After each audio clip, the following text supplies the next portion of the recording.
The hearing to consider the nomination of Kristi Noem to be Secretary of the Department of Homeland Security will now come to order.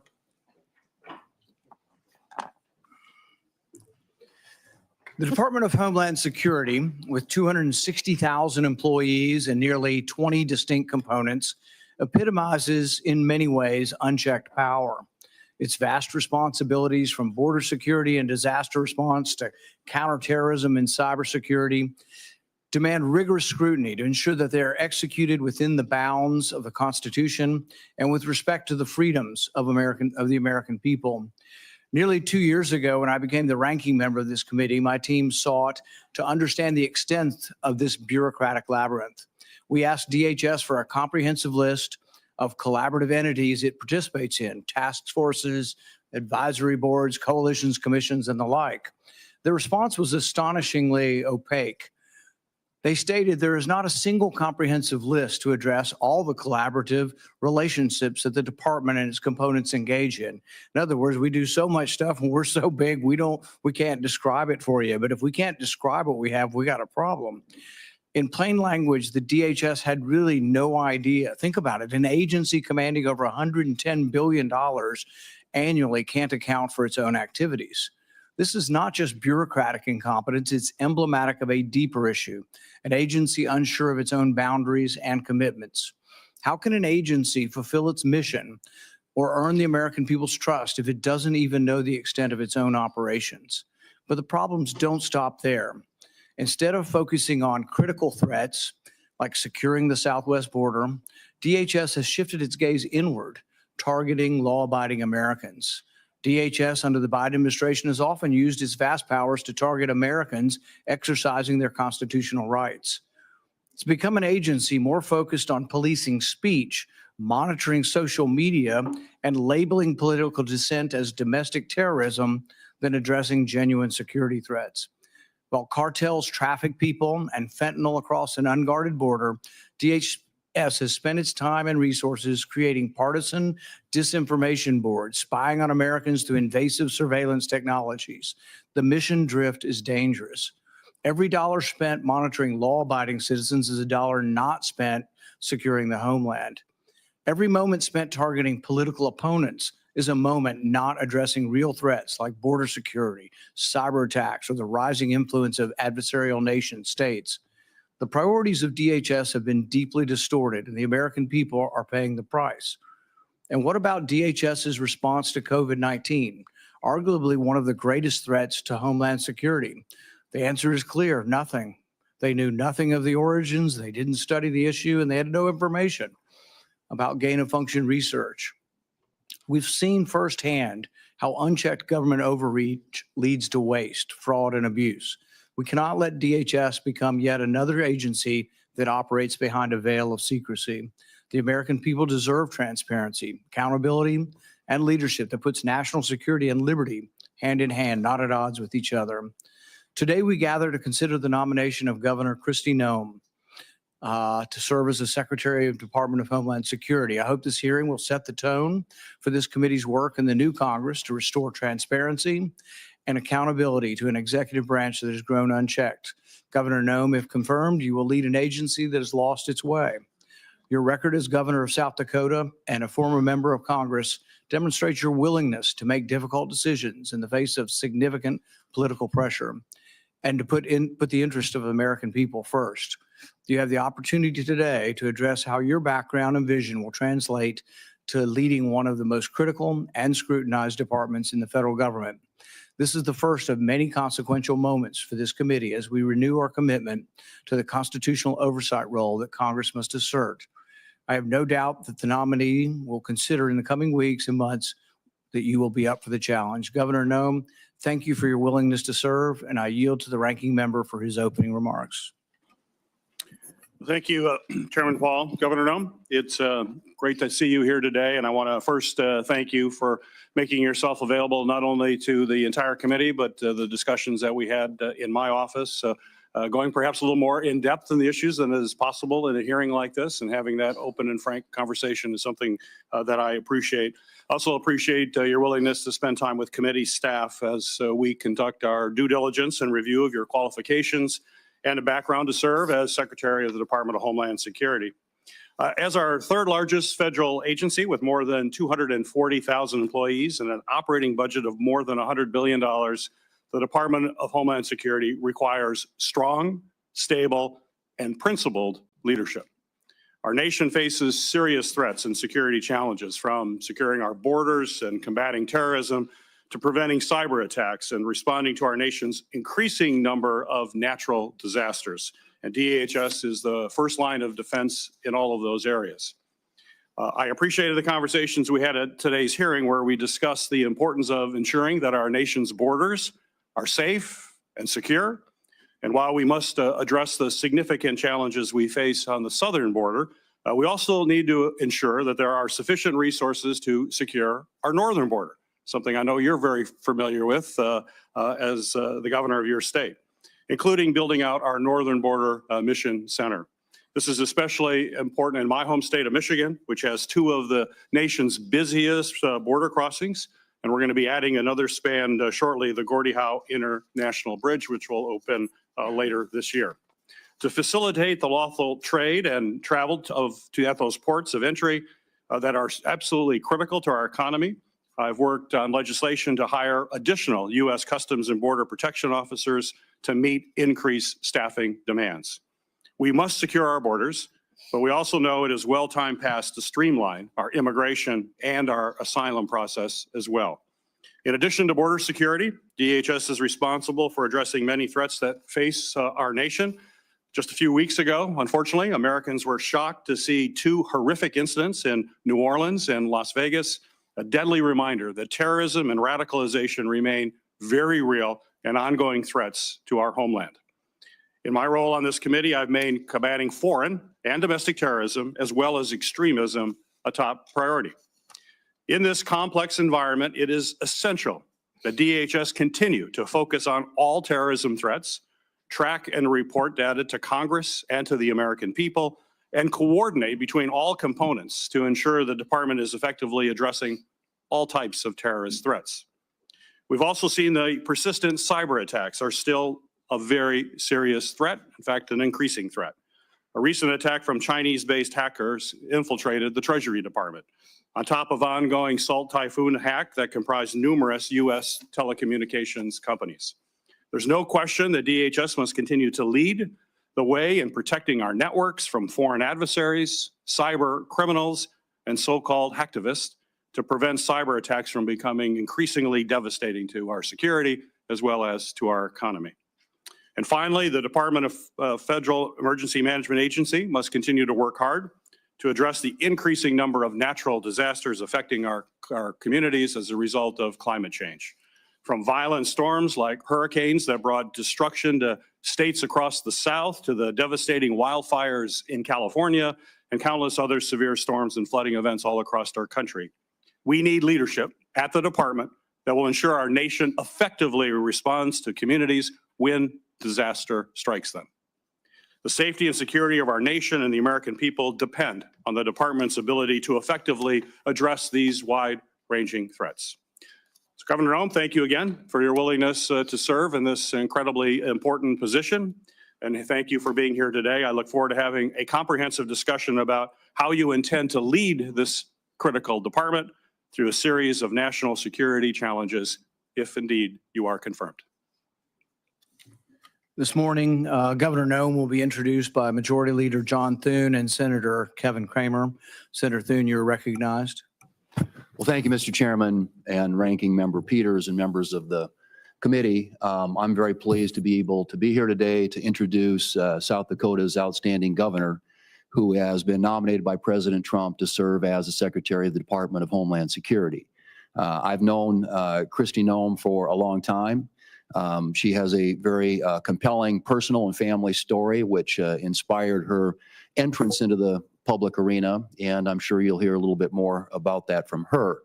But I've observed as she has gone through the state legislature as a leader there, State House of Representatives, the U.S. House of Representatives, where she was our only member from South Dakota, representing our state's interests there for 8 years, and now currently as South Dakota's governor.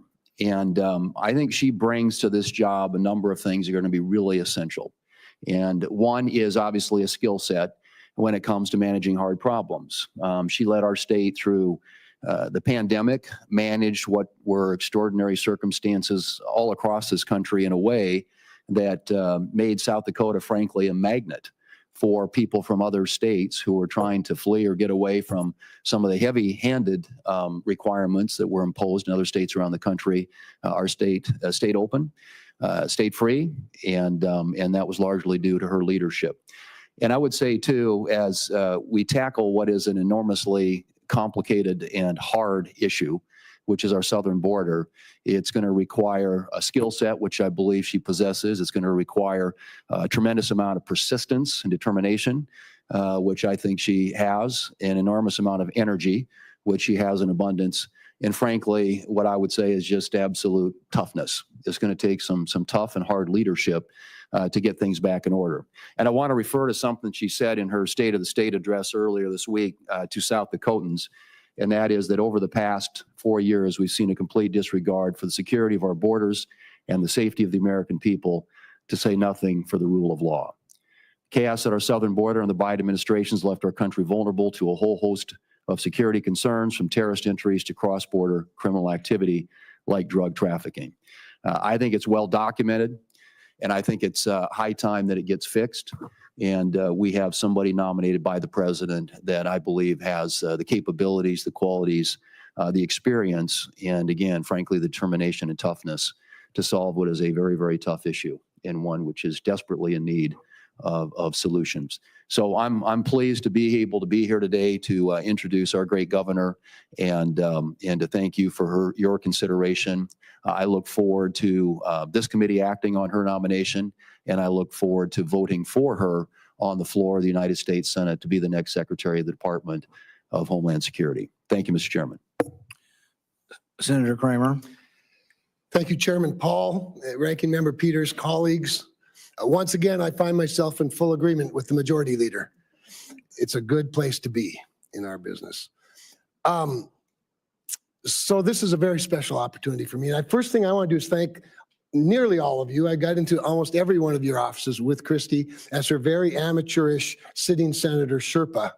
And the blessing for me was not only to be with my good friend and former colleague, but to learn a lot about this committee that I'm not on, and to get an inside view. And Gary, especially learning how we can work together at the northern border and how similar, although very different, Michigan and North Dakota are. So thank you for your hospitality. You were all very kind to Kristi and to me.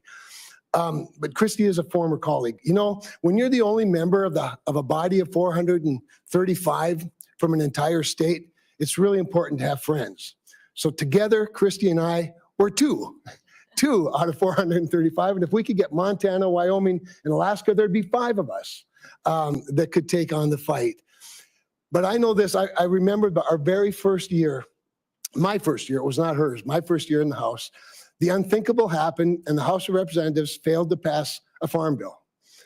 And all I can tell you was the least secure Homeland person in America was the Speaker of the House and the Majority Leader the next day, when Kristi and I doubled up, and eventually we got a farm bill done. I say that because we are living at a time, and Senator Peters, you used the words strong, stable, and principled. I can't think of 3 better words to describe Kristi Noem than those 3 words. I would add this. I'm not surprised that President Trump turned to Governor Noem.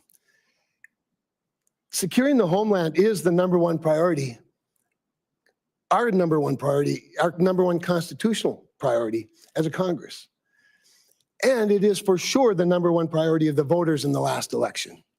And it is the #1 priority for President Donald Trump. So naturally, he would say, who is the toughest, smartest, most capable protector that I know? I think I'd like to find a ranch woman, mom, grandmother who knows how to protect her own. And when you grow up on a ranch in the prairies or the West, nobody else is going to look out for your critters. No one else is protecting your family. You do it. And she brings this skill set, as Senator Thune said, as a leader, as a legislator, as a member of Congress, as a governor, a very important. By the way, when I'd get into the room with other governors, Senator Hassan, I might as well have just left because I was now part of a club where I don't belong. But anyway, it was very, very rich because there's an alliance there that's really, really important. And so for me, it's just a really special opportunity to be able to be here with her and to have had this time in your offices introducing her to you. But I want to wrap up because last night I received a very touching letter, unsolicited by either Kristi or me, from the tribal chairwoman from the Standing Rock Sioux tribe, which straddles North Dakota and South Dakota. They don't really care who wins the South Dakota State, North Dakota State football game, but they do care about their reservation. And Chairwoman Alkire sent me this letter. Standing Rock is the home of Sitting Bull, in case you were wondering about the credentials of their ability to protect the homeland. I'll just read a few words. On multiple occasions, Governor Noem has invited the Standing Rock Sioux tribe to her table at the South Dakota State Capitol to enter into meaningful discussions. That's what I witnessed when she came to your offices. And Janet writes, it is of great excitement and enthusiasm that our North Dakota Governor Doug Burgum will be at the helm of the Department of Interior, and my hopes remain high that you will feel the same about Governor Kristi Noem at the helm of the Department of Homeland Security. These two governors understand the needs in Indian country and what words like tribal sovereignty, jurisdiction, and consultation mean to the indigenous people. Speaks volumes to her leadership and to her character. It's my honor to support her and turn it over to her. Thank you for those great introductions. The committee has also received several statements in support of Governor Noem's nomination, including a letter from 22 fellow governors, the International Association of Firefighters, and 6 other organizations. Without objection, these letters of support will be made part of the hearing record. And I know our senator's going to have to go, but thank you for coming and doing those introductions. It's the practice of this committee to swear in witnesses. Governor Noem, please stand and raise your right hand. Do you swear that the testimony you will give before this committee will be the truth, the whole truth, and nothing but the truth, so help you God? Governor Noem, you are now recognized for your opening statement. Well, thank you, and good morning, Chairman Paul, Ranking Member Peters, and the distinguished members of this committee. I'm honored to appear before all of you today as the nominee for the Secretary of Homeland Security. I want to thank President-elect Donald J. Trump for his confidence in my leadership and the people of South Dakota for their fantastic support throughout my time in public service. I would also like to express my sincere gratitude to Senator Kramer.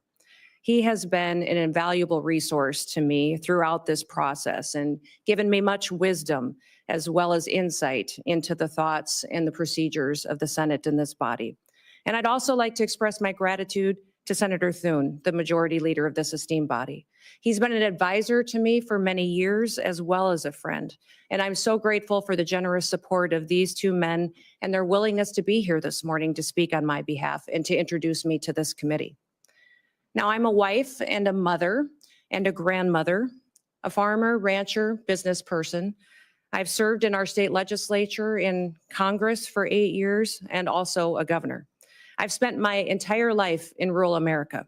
I understand what it means to work hard every single day and to build a better future for your kids and for all of our communities.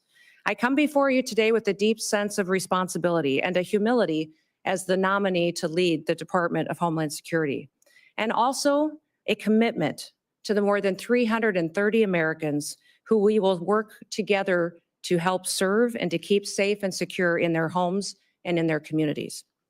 Now, before I proceed, I want to introduce to you my husband, Brian, who's here with me today.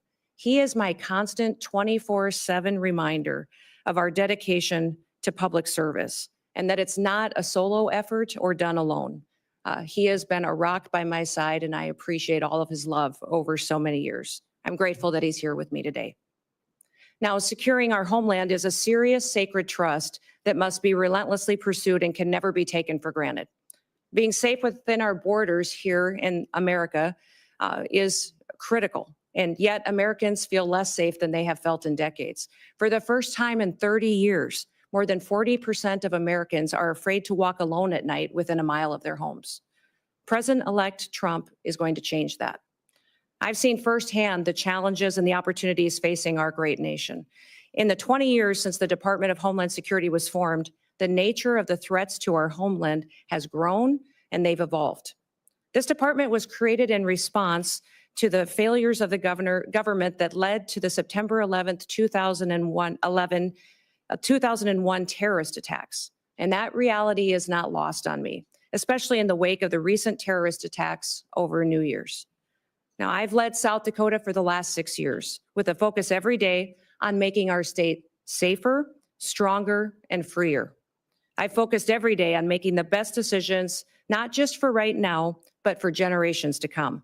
I've overseen a state budget of over $7 billion and a state employee workforce of more than 13,000, including more than 7,000 that report directly to the governor.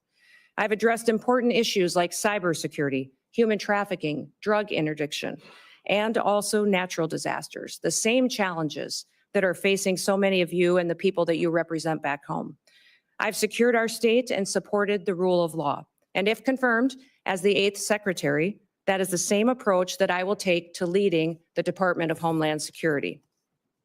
As we face the evolving threats of the 21st century, the mission and the success of DHS is more critical than ever. We must be vigilant and proactive and innovative to protect the homeland.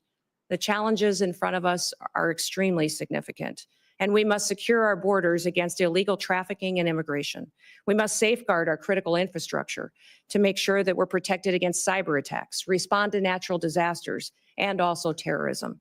I firmly believe that we can meet those challenges head on with resolve. Innovation, we can use collaboration with federal and with state partners. And senators, I want your input. Border security must remain a top priority. As a nation, we have the right and the responsibility to secure our borders against those who would do us harm.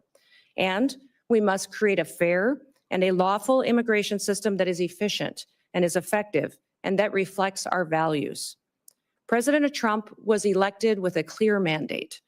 He needs to achieve this mission because 2/3 of Americans support his immigration and border policies, including the majority of Hispanic Americans.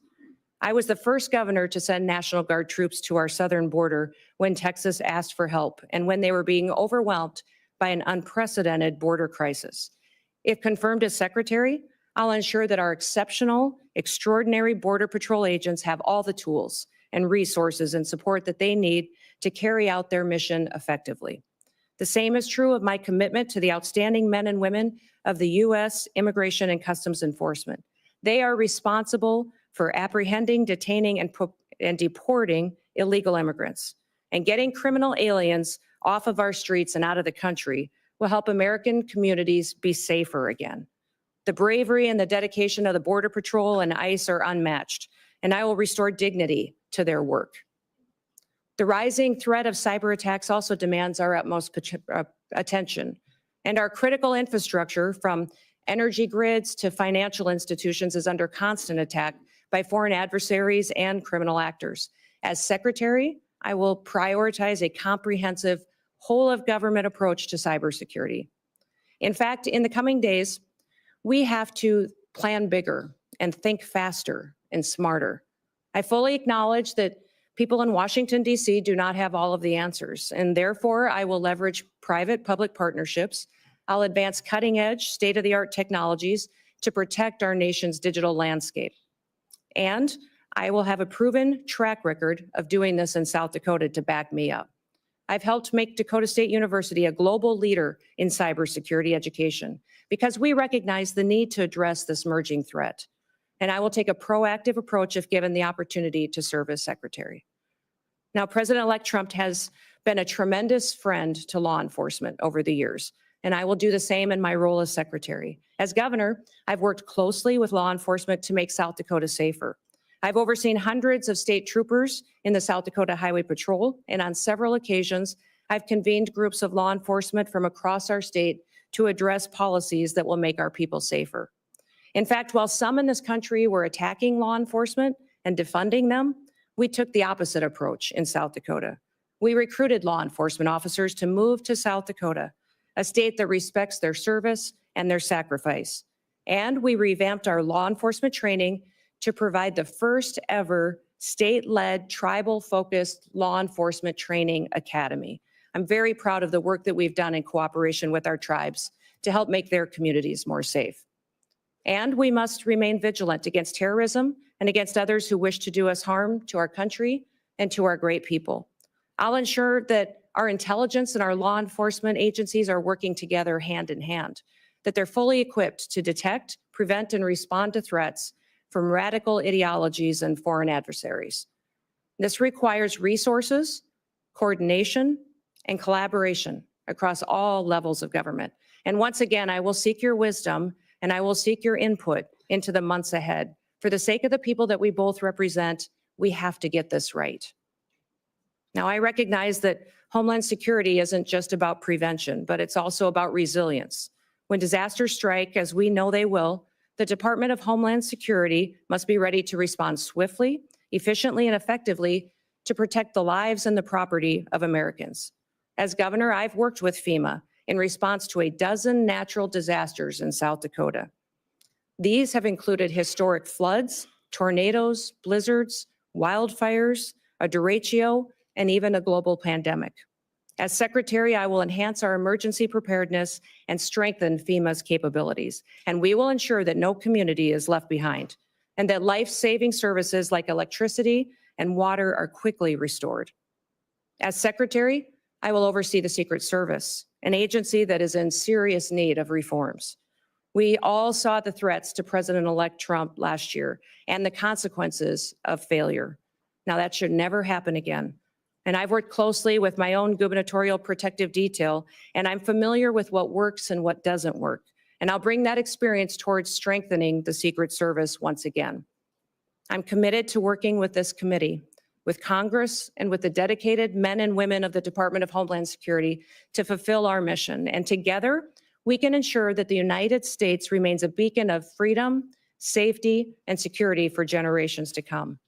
So thank you for the opportunity and the honor to appear before you today. Thank you for the meetings and the time that you took in your office to discuss the department and what we can do in the future to make the American homeland much more secure.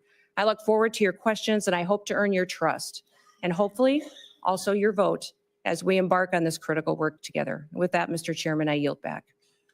Thank you, Governor Noem. We will now proceed to questions. Each member will have 7 minutes. We will have a vote that will start at 10 a.m., but we're going to continue the hearing and keep people in line as you come and go to vote. We'll keep the hearing moving.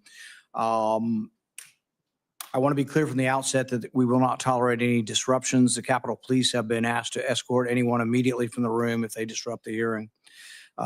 This is a standard question, Governor Noem, that we ask of all nominees. Governor Noem, do you agree without reservation to comply with any request or summons to appear and testify before any duly constituted committee of Congress if you are confirmed? Yes, Mr. Chairman. I'm going to reserve the rest of my time for my questions and go to Senator Peters.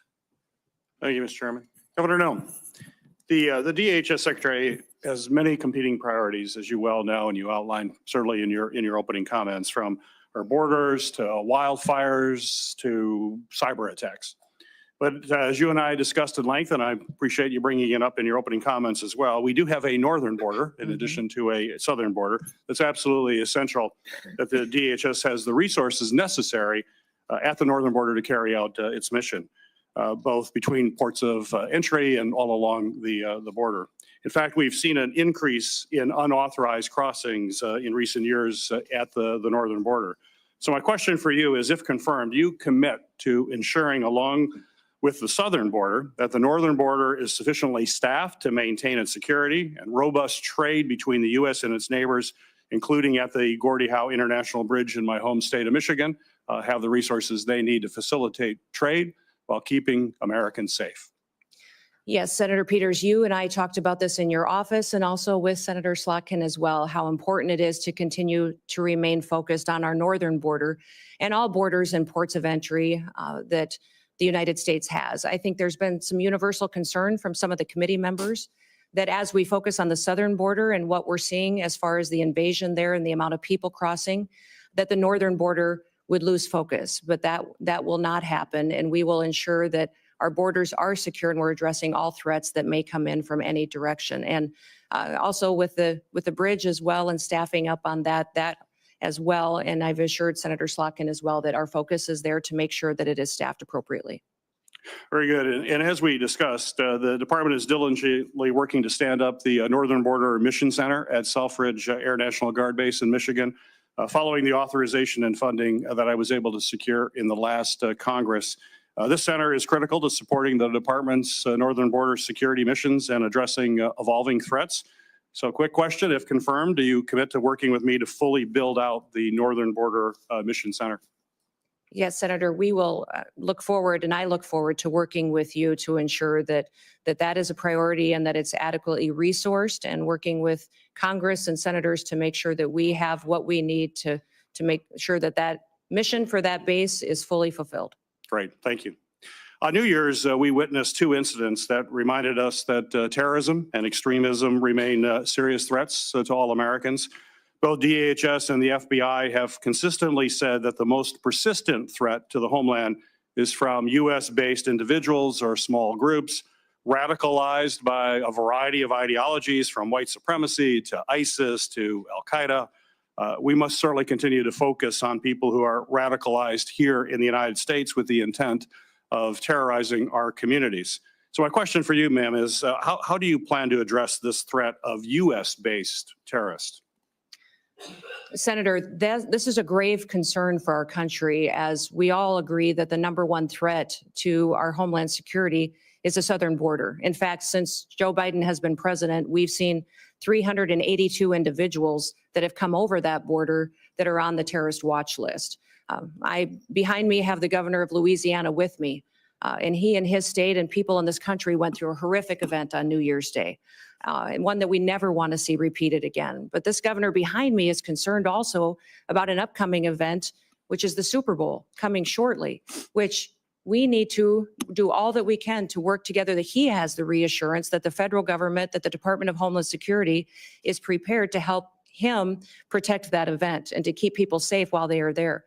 Those 382 terrorists or known terrorists that have come over our border, we don't know necessarily where they are because of what has been happening under Joe Biden's policies.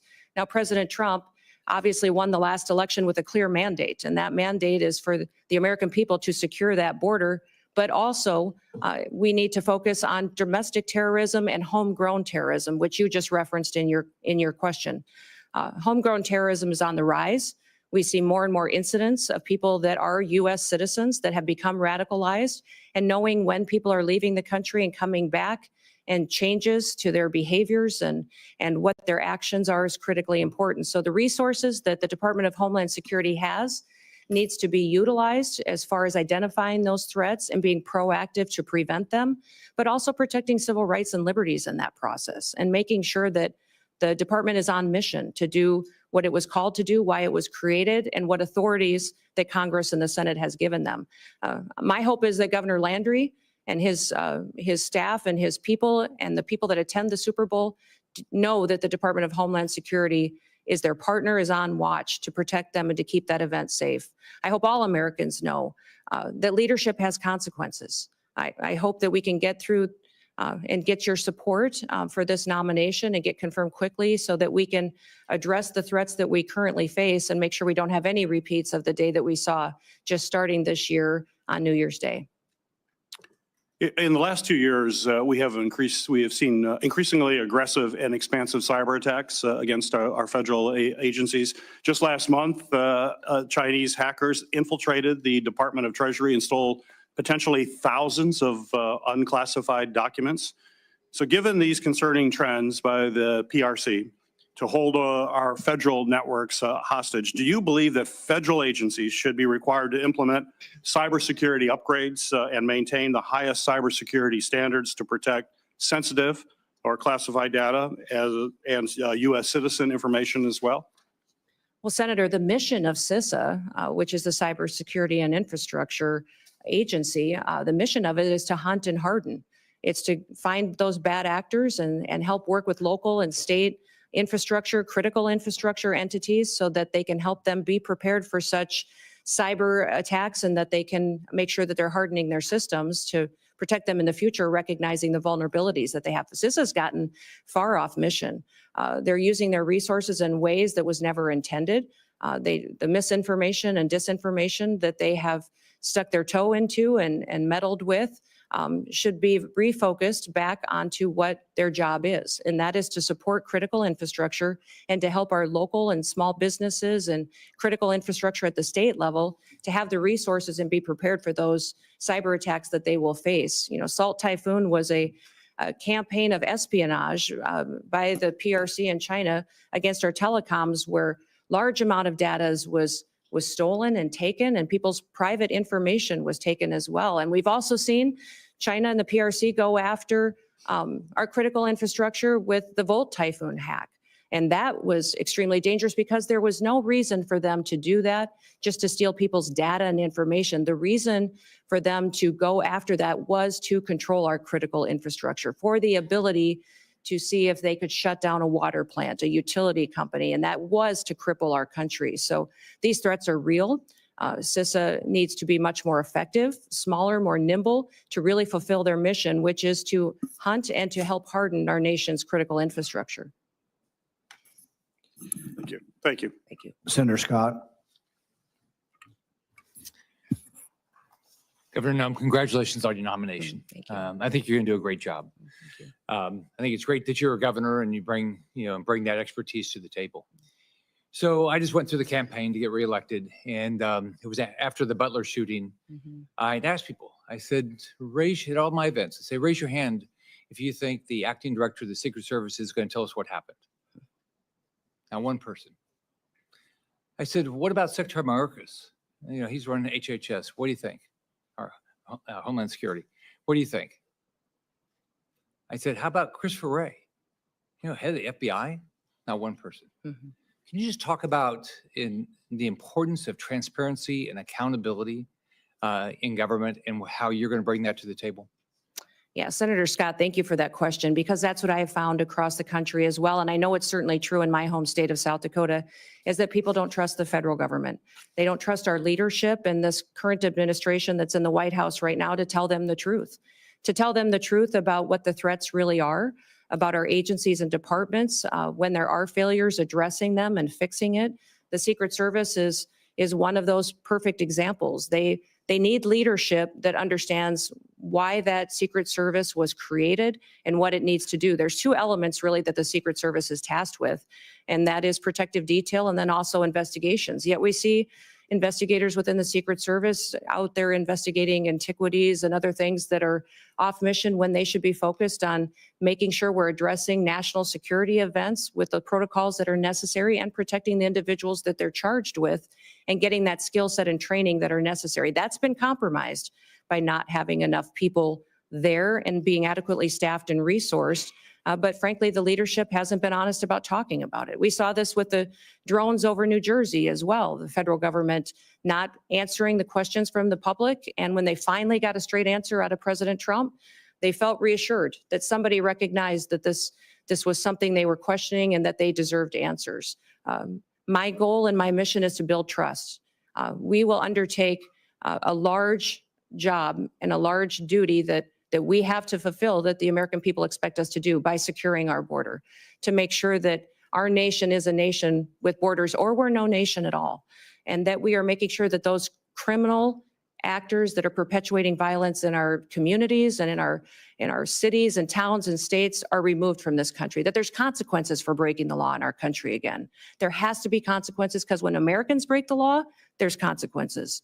And why would we ever allow someone to come in from another country and not allow them and not have consequences, or allow them to continue to go forward and to to commit rape and murders and break other laws that endanger our society. So we've had over 13,000 murders that are loose in this country that have come over that border. We've had almost 16,000 rapists and sexual assault perpetuators that are loose in this country right now. 425,000 plus people have criminal convictions that are here illegally in this country that our current administration is doing nothing to round them up and get them out of our country. We will be doing that immediately, and that will be the priority. And that is one of the reasons that today the American people have lost their trust. President Trump will build it back and know that their federal government is accountable to them and is working to put America first again. So Joe Biden completely opened our southern border and dismantled our entire immigration system. As a former governor, I know that when the federal government policies are broken and failing Americans, you see the impacts in your state, just like I did when I was a governor. And you take the steps necessary to protect the families in your state. I know you've done that. One thing you did is you talked about before, you sent troops, our National Guard, to the southern border. Can you talk more about how Biden's open border policy has affected your state and communities and the role your state resources placed in helping secure the border? You know, we certainly have seen the effects in South Dakota that many of your states did. And I would say every state has seen the effects of an open border and the policies that have been under the Biden administration. We saw increased crime, but we also saw increased drug activity. We saw cartel and their affiliates moving into our state to proliferate trafficking. And we saw people being victimized and a lack of accountability with the federal government. So when Texas was addressing the situation and asked other governors for help, we sent help. I know many of the other governors at the time were sending law enforcement, but I made the decision that at that time that it was more appropriate to send the National Guard, that our National Guard could be activated under Title 32 and sent to assist another state from the invasion that was happening. And because the National Guard is trained for just such a mission. Because of this invasion, that it is a war zone down there with what they are going to see, the threats that they would see, and that they are trained specifically to interact with other agencies. The National Guard is used to falling in with other agencies and cooperating with them and could do that seamlessly. And their families and their communities are normalized to them being deployed. So we have in South Dakota deployed our National Guard to the southern border 8 different times. 2 of them were federal deployments that the Biden administration sent them down there. One was to send our Lakota helicopters, which were used for surveillance and the drug interdiction that was going on down there. But 6 other times I sent them under state activation to partner with Texas and other states in securing our southern border. They did security operations. They also did building of the wall and partnered with Texas, recognizing the failures of the federal government. The failures of the federal government are significant, and we've seen our families and communities devastated by those effects, by the drug epidemic, by the trafficking that's going on, the increased crime. And we recognize that just because the federal government wasn't doing their job, we could not fail our state. And I needed to protect the people of South Dakota, and the people of South Dakota were overwhelmingly supportive of these deployments and very proud of our National Guard.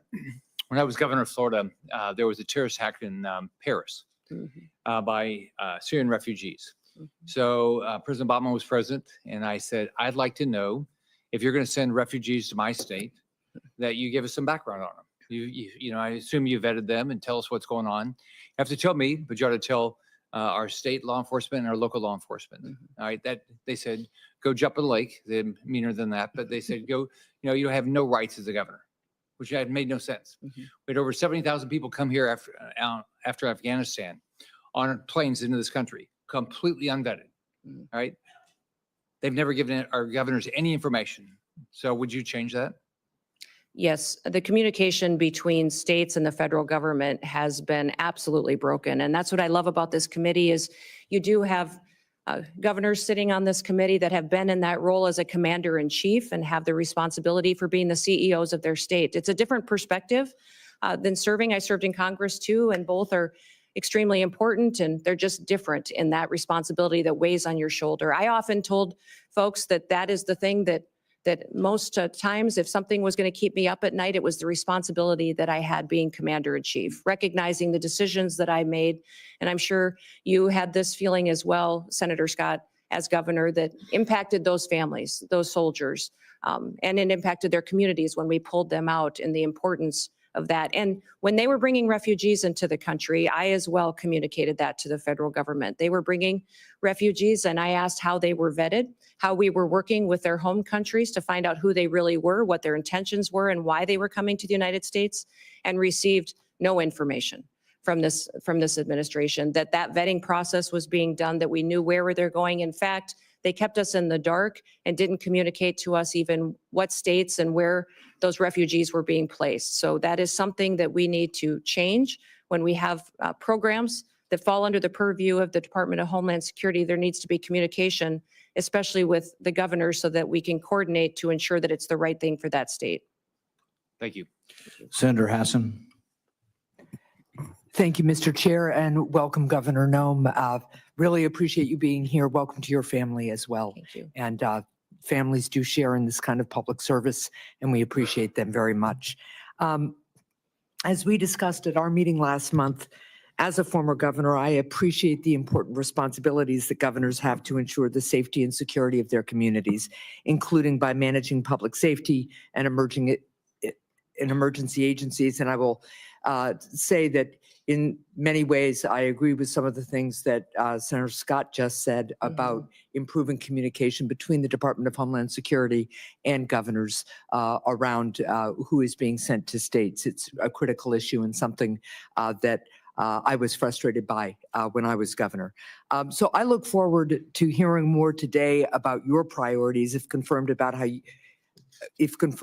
your experience as governor would help you run the Department of Homeland Security. Let me just start by following up with a question that Senator Peters had also touched on. We have recently in New Hampshire seen a dramatic increase in unauthorized border crossings at the northern border.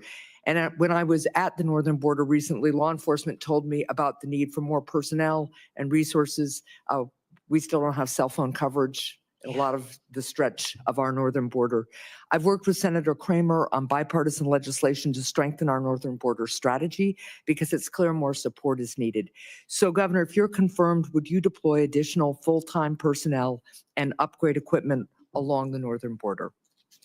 You know, Senator, I enjoyed our meeting that we had and you identifying the northern border issues that are going on, the lack of security and the lack of technologies that you really need to cover some of the landscapes that are there. Very different than the southern border, some just as equally challenging, but all need to be addressed.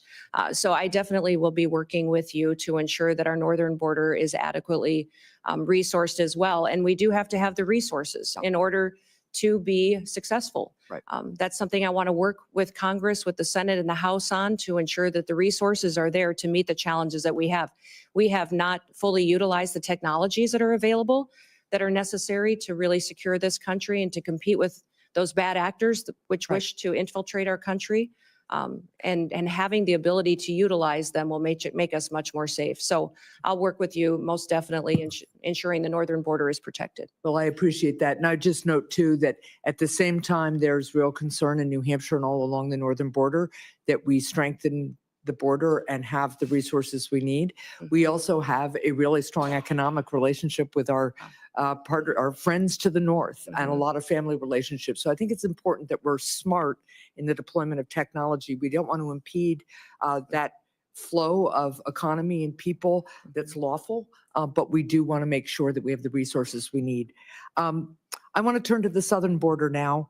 At the southern border, we need significant technological investments to support law enforcement personnel in their efforts to catch fentanyl smugglers, to stop human traffickers, and seize the cash and illegal guns that criminals traffic southward to the cartels. And we talked about this a little bit. There's bipartisan support for these investments, and I've worked with colleagues, including Senators Langford and Cornyn, on legislation around these issues. Governor Noem, could you identify specific technological investments that you would make at the southern border? And are you willing to work with me on increasing southbound inspections if you're confirmed? Yes, certainly, Senator. You've heard President Trump talk about the need to build a wall, and the wall and infrastructure is critically important, but also at our 382 legal ports of entry, we need to have technology so that flow can happen north and south, and it can happen in a legal manner to ensure that our commerce can continue to operate and that we can continue to make sure that we're also secure. I think de minimis shipments are a concern, and the need to look at those and how traffickers and fentanyl distributors are using that. I think we also need to use scanners, surveillance operations. There's new technologies out there to cooperate with satellites in some area where the topography does not necessarily facilitate having actual infrastructure. And then also the ability to make sure that we're utilizing that technology that allows us to know what is going south that might be fueling some of the violence that ends up coming back north, and ensuring that we're stopping that before it has the chance to supply those cartel and bad actors that would come in. Yeah, I really appreciate that, because the southbound flow, particularly of cash and weapons, fuels the cartels and strengthens them. Absolutely. And it's something that we really have to focus on. I also want to follow up on the issue of cybersecurity. Recently, criminals launched a successful cyber attack on PowerSchool, a cloud-based record management system that contains personal information about tens of millions of kindergartners through high school seniors, including many students and teachers in New Hampshire. This cyber attack on PowerSchool comes as schools and local governments across the country have seen a surge in cyber attacks on their systems. And when a small school of maybe a couple of thousand system, maybe 1,000 students or so has to pay $2 million in ransom, I want you to think about what that does to one of our small communities, right? So Governor Noem, if you're confirmed, how will you empower the Cybersecurity and Infrastructure Security Agency to improve the cybersecurity of state and local governments in the United States? Well, thank you, Senator. If I am confirmed and have the opportunity to serve as secretary of this department, I'll be following the Constitution and the rule of law, and then getting these departments back on mission to why they were created and why they are existing. What CISA should be doing is helping those small entities, those schools, those local city governments, the state governments, and the small businesses that are critical infrastructure that don't have the resources to stay on top of the critical protections that they need to enact. Well, let me follow up just quickly on that one point. It's something we discussed when we had our meeting. I worked with Senator Cornyn on a bipartisan bill that became law that created a cybersecurity grant program for state and local governments. This is in addition to each state getting a cyber coordinator to help on the ground. We discussed this program, and I know you as governor had some reservations about the structure of the program. But if confirmed, will you commit to working with Congress to adjust it? I'd love your input about what gave you pause as governor. I think there were only 2 governors who didn't participate in the program. And I hope that as we work on the concerns you have, you'd work with me to adjust and reauthorize the program. Yes, all grants within the department will be evaluated when I come in and be looked at to see what we can do to make sure that they're actually fulfilling the mission to which they were established. What I would say about the cybersecurity grants in South Dakota, when I came in as governor, one of my main priorities was to bring the next industry into the state. And I determined that that would be technology and cybersecurity. In fact, we have Dakota State University in our state, which is a cybersecurity national leader in training those cyber warriors that we need to protect us and keep us safe. I've since then partnered to grow and double the size of that school. We train a lot of NSA employees in South Dakota. And so understanding cybersecurity and my experience in that, I think, is critically important to the department and bringing it to the table to do this. You talked about why we didn't take that cybersecurity grant in South Dakota, and it's because the requirements of that grant would have caused me to grow my state government. The administration costs of it would have been much more than what it would have been able to facilitate at the local level. And our state was already proactively helping these individuals that needed the resources to secure their systems. Well, I appreciate that. I'm way over time. There were very few requirements purposely in that grant program other than to make sure the money was being spent the way we authorized. But let's continue to talk We about will. that. Thank you. Senator Holling. Thank you, Mr. Chairman. Governor Noem, welcome. Congratulations on your nomination. I'm delighted to see you here. I do notice the chairman of the Ways and Means Committee is over your shoulder there. I'd have to question your judgment about who your friends are based on that. The great chairman from the state of Missouri. It's fantastic to have you here. You know, the Department of Homeland Security is not particularly old, but you already have what I hope will soon be the distinction of succeeding the worst secretary in the history of the Department of Homeland Security. Alejandro Mayorkas has been an absolute disgrace to that department and frankly to this country. And I'm delighted to see you willing to step up and serve. Let me just ask you something. I repeatedly asked your predecessor when he sat where you're sitting whether the southern border was secure. And he repeatedly told me under oath, it is secure, Senator. And he repeatedly said under oath, our policies are working, Senator, meaning the Biden administration policies that, of course, gave us this devastating open border. So let me just ask you, is the southern border secure as we find it today? Senator, no, the southern border is not secure today, but in just 3 days, we will have a new president in this country, President Donald J. Trump, and he will secure our border. That is refreshing candor. I'm glad to hear it. Let me ask you about a young man from my state.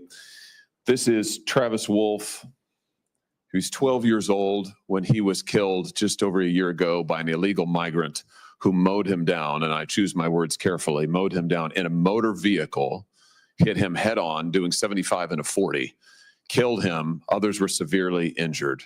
Just yesterday, a witness sitting where you are sitting today told this committee that migrant crime is, and I quote, not an actual concern. Not an actual concern. In a hearing before this committee advising us to drop the Lake and Riley Act and not focus on migrant crime. You know, in my state, with the death of people like Travis Wolf and Officer David Lee, who was assaulted and killed in St. Louis, and officers in Kansas City who have been assaulted by illegal migrants, and others who have been carjacked and stabbed, would you agree with me that migrant crime sure as heck is an actual concern and that you intend to do something about it?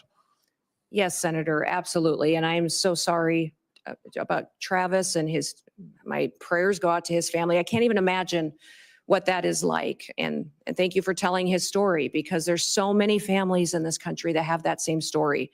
And they don't understand why the federal government is allowing people to come into this country illegally and then perpetuate crimes against their people and then give them resources and shelter and food and debit cards to go take care of their families when they go to work every single day to make sure that they're providing for their families and are held accountable to when they break our laws. Let me ask you this. Will you work with President Trump to reinstate the Remain in Mexico program that the president had in place in his first term, which does so much to ensure that those who would seek to abuse our asylum system are not allowed into the country, and those who have legitimate asylum claims, their claims are processed in due order and in due course, but they wait in Mexico until those claims are fully processed. Will you work to reinstate that program? Yes, Senator, the president and I have talked extensively about this and will 100% partner with him to reinstate the Remain in Mexico policy and make sure that it's in place. Fantastic. I think Travis might be alive today if that policy had been in place. Let me ask you about CBP One, the phone app that I've called concierge service for illegal immigrants.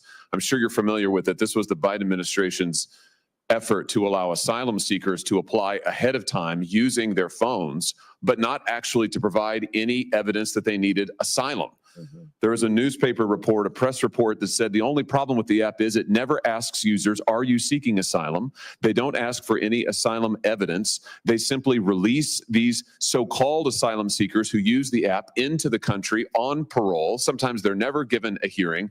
The Inspector General actually did a report, a full investigation report on CBP One, and found that frequently users of this app were claiming the same addresses in the United States as their intended destination, even though they didn't know each other, they weren't family connections. In other words, it has been completely abused.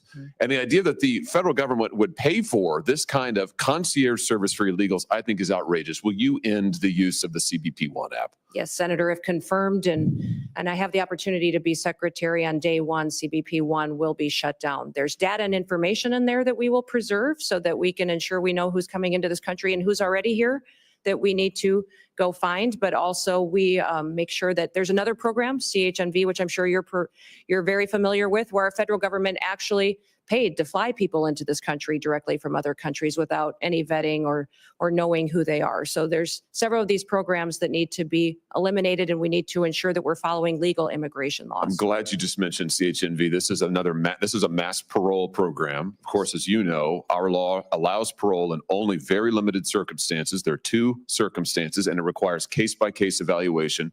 The present administration, soon to be gone, has granted mass parole in direct defiance of the law, not case-by-case evaluation. The CHNB program is one of those instances. Will you put a stop to this abuse of our parole law and our asylum system? Yes, we will go back to case-by-case evaluation of these parole cases and ensure that we have more resources if you will partner with us to make sure that our legal immigration system is fully utilized, that we have more judges, more immigration courts so that we can process people legally and make sure that they are going through that process rather than like Joe Biden has done, use this as an excuse to allow people to come into our country with no consequences. Let me ask you about another low light, not a highlight, but a low light of this last administration and DHS. Your predecessor, the current Secretary of DHS, established a disinformation board using taxpayer resources to police speech on the internet and elsewhere, to tag American citizens' viewpoints as either legitimate or not legitimate, and use the power of the state to censor them, including having them removed and perhaps penalized. This has got to be the darkest chapter, I think, in DHS's short history. He eventually withdrew the board under intense criticism, but has never fully repudiated it and never promised not to do it again. Will you pledge to us here today that under your leadership, there will never be a disinformation board or anything like it at DHS, and you will be a champion for the free speech and First Amendment rights of all Americans? Yes, Senator, there will not be a board such as that under my leadership at the Department of Homeland Security. Fantastic. Absolutely. Let me ask you in my remaining seconds, just one more thing about the Secret Service. You've mentioned this, and I'm so glad that you did. This committee, and it has been bipartisan, this committee has done bipartisan work on the attempted assassinations, or the assassination attempts, I should perhaps say, of the former president, soon to be the future president, soon to be the president, President Trump. We were stymied at every turn. And I should use the present tense. We are currently being stymied at every turn by the current Secret Service leadership and, frankly, by the leadership of DHS, who have refused to turn over documents, who refused to make people available for interviews. We finally had to pass my own law in this committee, which we unanimously adopted, a law, a statute, mind you, which would require DHS and Secret Service to turn over relevant information to us about the assassination attempts. It's unbelievable.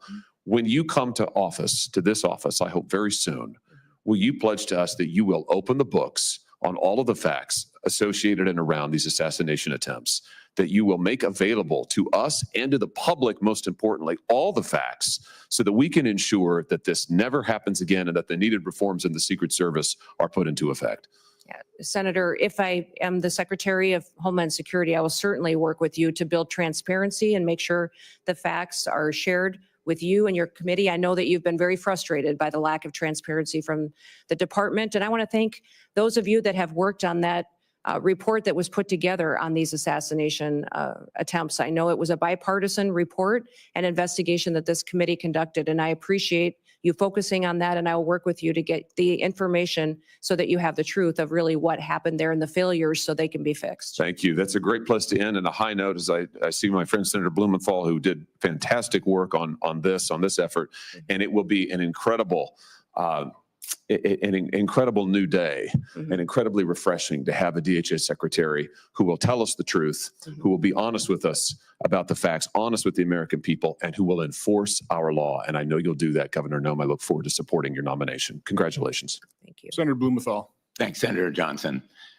Welcome, Governor Noem, and thank you for being here. Thank you for visiting with me, and thank you to your family for their service as well. Let me begin on a high note, thanking Senator Hawley for his leadership on the effort that I led with him to essentially get some basic facts out of the Secret Service when we were investigating, Senator Johnson and I, as leaders of the Permanent Subcommittee on Investigation, helping to lead it with the chairman and ranking member here. And I'm hoping that you've read our report and that you will agree to begin implementing its recommendations, which call for major reforms, in my view, a house cleaning top to bottom in the Secret Service, and greater transparency with this committee and with the American public. Yes, sir. I will certainly work with you to do that and to work to make sure that we have that transparency and the committee has the information that it needs to do due diligence of its oversight. Our investigation is continuing. Yep. Senator Johnson and I have discussed it, and we will be making more requests to pursue the fact-finding that is so important. I want to ask you about disaster relief. Mhm, California is on fire. mhm. The fires raging there are going to leave destruction and devastation that is heartbreaking. Mhm. I am really disappointed with some of the statements that President-elect Trump has made. For example, saying that, quote, "We won't give him," referring to Governor Newsom, "money to put out all his fires. And if we don't give him money to put out fires, he's got a problem." The specter is there of potential discrimination based on politics, withholding money from California or other states. It's not an unfounded fear. In the last administration, there were public reports about President Trump withholding money from the state of Washington because of his disagreements with Governor Inslee. Connecticut, like the rest of the nation, suffers from these natural disasters. Most recently, in August, we were hit by major flooding, and these natural disasters are going to become more frequent, as will be the need for the federal government to meet the requests for declarations of natural disaster. I assume you will agree with me that withholding disaster relief by President Trump or any other chief executive of the United States is a violation of his duty and of law. Well, Senator, leadership has consequences. And looking at the tragedy that's happening in I want to California. ask you is- yes or no, with all due respect. It's an What's easy, happening in California is the ramification of many decisions over many years. But under my leadership at the Department of Homeland Security, there will be no political bias to how disaster relief is delivered to the American so if people. President Trump were to say to you, we're going to withhold money from Connecticut or Michigan or any of the states, Iowa, because we don't like the governor or we don't like the politics of the state, you would stand up to him and say, "Mr. President, we need to allocate that money." Well, Senator, in 3 days, President Trump will take an oath to uphold the Constitution and the rule of law in this country, and he will do that, and I'll be glad to have him back. And I don't assume see- I that's don't a speak yes. to hypotheticals, which is what you're asking me to do. But what I will tell you is that as secretary, I will do the same. I will deliver the programs as the Well, it's more laws than a dictate. hypothetical, with all due respect. And I apologize for interrupting you, but my time is limited, as you know, as a veteran of these hearings. It's more than a hypothetical. It's based on experience with President Trump withholding money from Washington State and elsewhere. I need to know from you, will you stand up to the president and say, no, the Constitution and the Impoundment Act requires us, for example, to allocate the $100 billion that we have just appropriated in the last session to states like Connecticut, $3 million, Texas, $10 million, almost every one of the states represented here. Will you say no to the president if he withholds that money? Sir, I don't know about the scenarios that you're referencing with President Trump, but what I will tell you is that if given the chance to be Secretary of Homeland Security, that I will deliver the programs according to the law and that it will be done with no political bias. And if the programs change, or if you decide to change the rule of law, then I will follow that while So you adhering to the pledge to Constitution. allocate and distribute that $100 billion. According to how the program is written with no political bias. Thank Every you. American deserves to be there and have disaster relief the same as their neighbors. Basically following the law. Yes. Let me ask you, Senator Peters asked you about homegrown Mhm. terrorists. Mhm. The New Orleans tragedy Mhm. was the result of a homegrown terrorist Mhm. born in this country, radicalized by ISIS. And it reflects the reason why the intelligence community, the FBI, almost all of our law enforcement has said repeatedly, domestic violent extremism is the most lethal and persistent threat to our security. That terrorist was radicalized by ISIS. The investigation is underway. We don't know all the facts, but we do know that he was a military veteran and ISIS was responsible for radicalizing him. Shouldn't we focus on ISIS as a threat to this country's security? Senator, certainly we should be focused on all threats to this nation's security. That's the mission of the Department of Homeland Security, and homegrown terrorism is growing. We have more and more incidences. The tragedy we saw and the terrorist attack What in will New you Orleans do to was- combat it? What will you do to stop ISIS and other extremist organizations from radicalizing people in this country? Well, certainly, Senator, I'll continue to work with the administration and our partners and the Department of Defense, the intelligence agencies, also within Secretary of State and the other branches and cabinet officials to make sure we're bringing all resources to bear to identify and to stop these types of terrorist activities. What I would say is the cybersecurity and intelligence elements that we have within the Department of Homeland Security have been incredibly siloed. They have not communicated with other intelligence agencies like they should and partnered.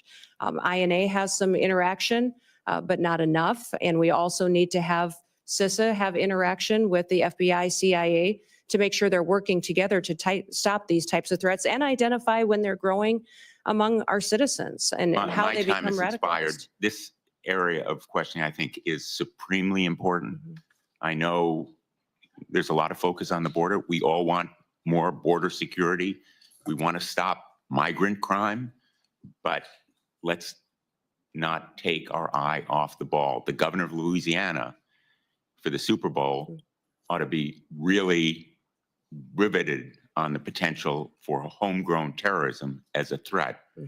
And I hope that you will help him and other governors to do their duty to protect the people of the United States from that homegrown terrorist threat. Thank Yeah, you. I look forward to working Senator with you. Ernst. Thank you, Senator Johnson. Governor Noem, thank you so much for being here today. And I want to thank you for your continuing service, the service that you had as a member of Congress, the service that you have displayed as a governor of the great state of South Dakota, our neighbor to the northwest, and for being willing to step up and take on this immense responsibility. So thank you so very much. We had such a good discussion when you came to my office in the last several weeks, and we talked about the importance of securing our border and fixing our broken immigration system. And I'd like to start today by sharing a story about one of my constituents from Council Bluffs, Iowa. And what we have seen through this broken border is tragedy that strikes so many families across the United States. So very similar to the story that was shared by my colleague from Missouri with his constituent, Mr. Wolf. I have a young woman by the name of Sarah Root who encountered tragedy on January 31st, 9 years ago. So Sarah Root was struck and killed by an illegal immigrant who was drunk driving. He was driving at 3 times the legal limit of alcohol. And Sarah's killer was bonded out before the Roots laid her to rest. He fled the country and has not been seen or heard from since. The Root family has not seen justice. So, Governor, how do you plan to prioritize the detention and deportation of illegal immigrants like Sarah's killer? Well, yes, Senator, thank you for telling Sarah's story. I remember when this happened because it was so close to home and so devastating for her and her family and the entire state of Iowa. in our country. President Trump is focused on making sure that these types of situations don't happen again, that we don't continue to lose our children and our family members to illegal immigrants that come in and perpetuate crime and with no accountability, and then are released with no consequences. So the number one priority of the president is to secure the border and to deport these criminal actors immediately and as soon as possible. They will be the number one priority to make our communities safer and so that we don't have this kind of situation going forward. In fact, people, I think when they first heard my name being mentioned and nominated for the Department of Homeland Security, maybe thought it was a little bit of a surprise. Like, oh, I didn't think about Kristi doing that job. But I tell people the reason that I asked for it is because I knew it was the president's number one priority. I knew that it needed to have someone in the position that would do what the president promised the American people, would be strong enough to do it, and follow through to make sure that we're protecting our communities and America, but that also came at it from a perspective of how these families feel, that was a wife and a mom and a grandmother, and would be able to stand up and communicate to the American people what we were doing and why we were, because it's what they asked us to do. I have 3 grandchildren and 1 more on the way. And when I look at little Miss Addie every day, I just think, what kind of a country is she going to grow up in? What kind of a country will we leave her and her brother and his sister? And I don't want them to think that their grandma sat on the sidelines and didn't do all that she could. So I will enforce the Constitution and the law, and I will make sure that when people enact horrific things like this that happened to Sarah and her family, that there will be consequences for it. Yeah, absolutely. And as a fellow grandma, I know that you are perfectly positioned to enforce this. I do want to move on to another topic that we visited about in my office. So I'm the founder and the chair of the DOJ Senate caucus. And so we do need greater government efficiency. And I do believe in order to do that, we need less of our employees teleworking and more of those government workers back in the office working for our constituents. And to that end, it ties together then too. We just found out that the Treasury Department had a cyber attack on December 8th from China. And no surprise here, they access servers through work from home software.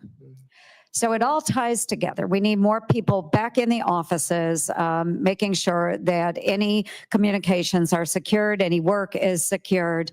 And to that, I know the Biden administration has put a huge emphasis on the cyber bureaucracy, but they haven't really done anything about it. And they haven't given any authority to those that are enforcing the standards. So we need to enforce the standards that are set forth to make sure the cybersecurity is truly there. But what can DHS do? One, with telework, how do we get the employees back? And then 2, how do we make sure that our systems are secure from these cyber attacks? Well, Senator, thank you for focusing on remote work and the need to get people back in their offices and accountable to the work that they do. In fact, I've heard since being nominated for this position that many of the agencies within the department are not showing up. They're not doing their jobs.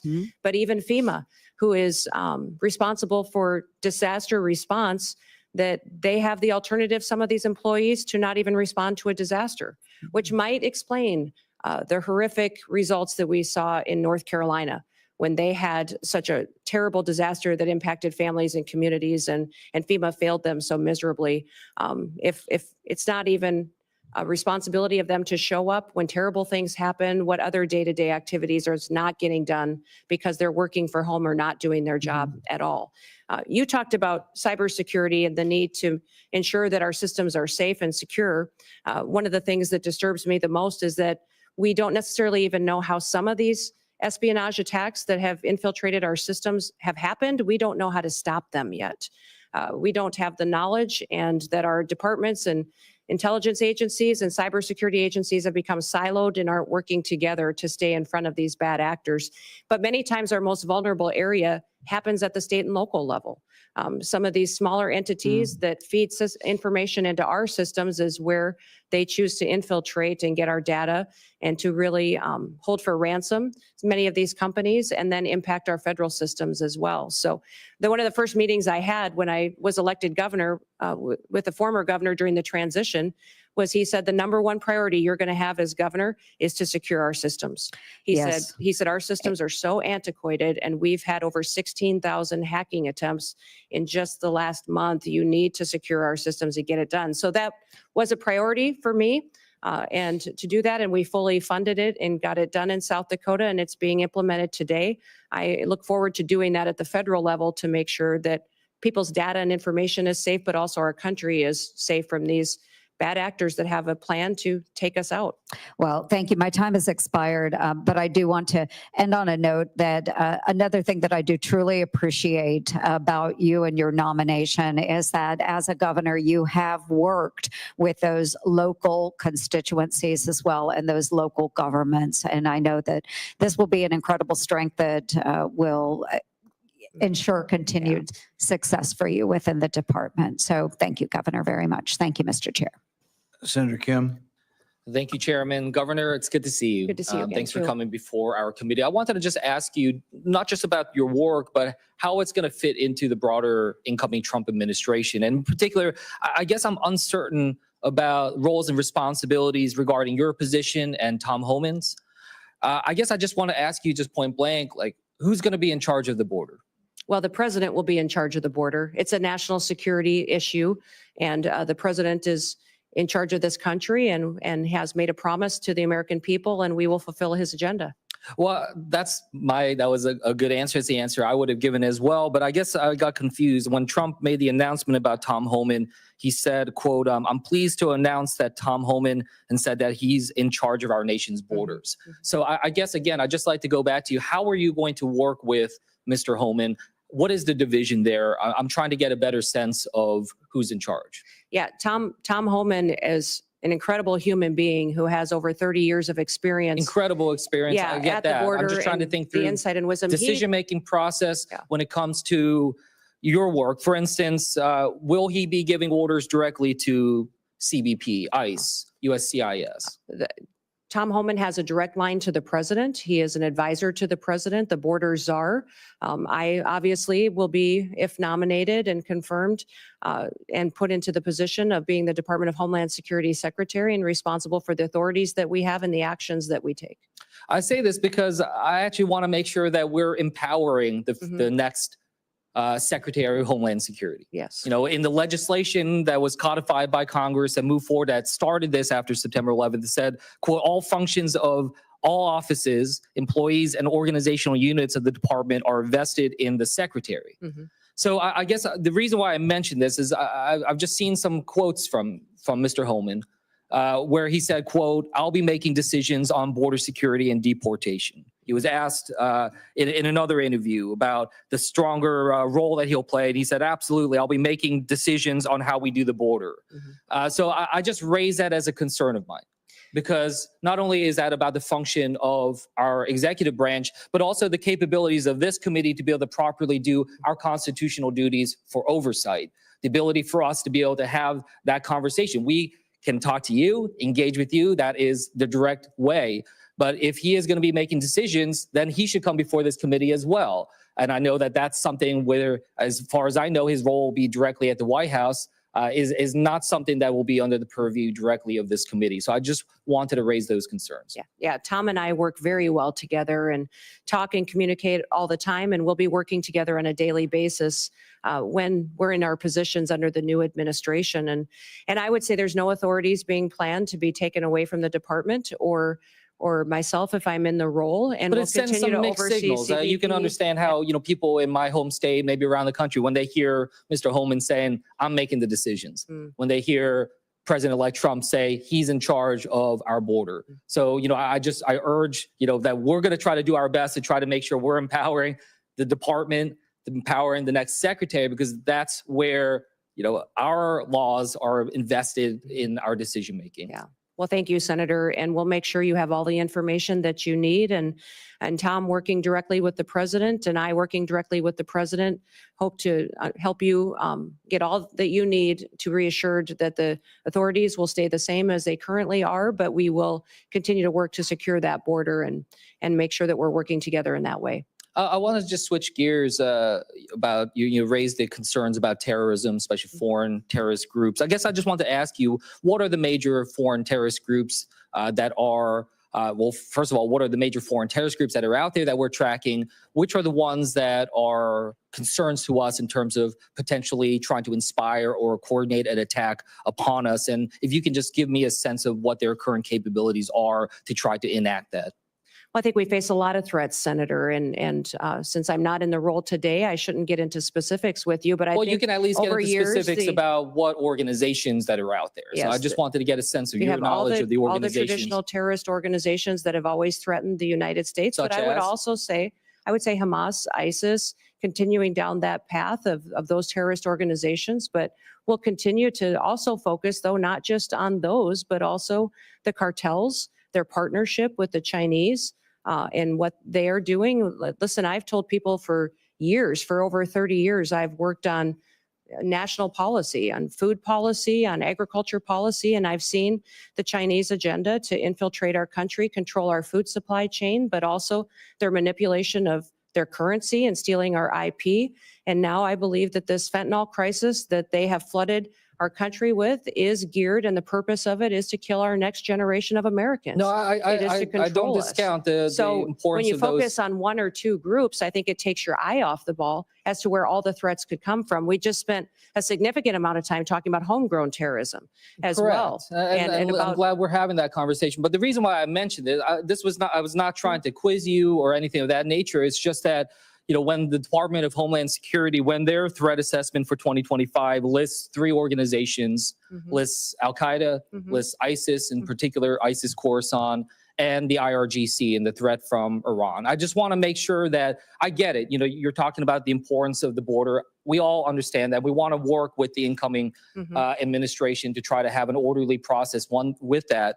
But I just want to make sure that in particular DHS, the primary mission, if we look at the founding legislation, the primary mission, the very first mission is prevent terrorist attacks within the United States and do everything we can to minimize that type of threat. So yes, I do think it's important for us to focus in on 1, 2, or 3, or just wherever these terrorist groups are at. Yes, I know that part of that effort to try to minimize terrorist attacks is through the work that we try to do to secure our borders, all of them, air, sea, and land. But the primary mission still is about preventing terrorism, not just the border security. That's a tool to be able to accomplish that. So I just raise that with you. I want to make sure that the next Homeland Security Secretary has a very detailed knowledge and understanding about the terrorist groups, their capabilities, and is tracking that on a absolute daily basis, and that they understand that is their top mission. With that, I'll yield back to the chairman. Senator Johnson. Governor Noem, welcome, and thank you for your willingness to serve. You'll be taking over a massive federal government agency, 240,000 employees. It's probably too massive. I think had I been there back then, I don't think I would have assembled these 22 different agencies in this massive department, but that's what we've got. It's a department that the previous administration, I think, has completely misused. Instead of using Customs and Border Protection to do that, to protect our border and secure it, they've utilized those resources to incentivize a massive influx of illegal immigration. Instead of using the Cybersecurity Infrastructure Security Agency to do that, they instead engaged in mission creep and utilized it to censor Americans with the misinformation board. I am concerned about disaster relief, just federal disaster relief in general, creating greater and greater and increasing levels of moral hazard, resulting in higher costs of these disasters. So let's cover each one of those kind of in order. How do you gain control over a massive agency whose resources and personnel have been misused. I mean, how do you root out those individuals who, instead of securing our border, opened it up and facilitated this?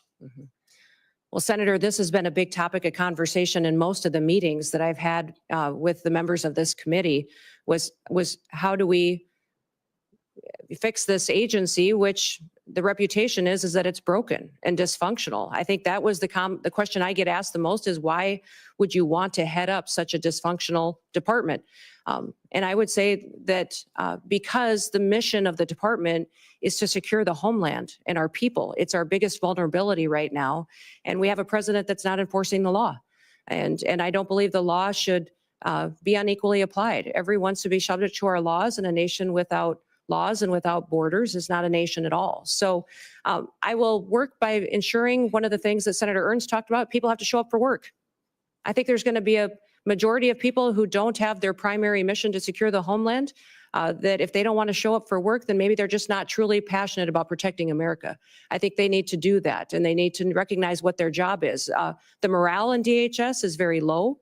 I'm going to let people do their jobs. I'm going to remind them what their jobs are. Some of these Border Patrol agents haven't been able to do their jobs for a very long time. They've been processing paperwork and facilitating an invasion when they should be back securing our border, which is why they were recruited and wanted to serve there to begin with. We're going to build partnerships with local law enforcement, with ICE and task forces. So we're communicating again with local sheriffs and mayors and law enforcement to partner together.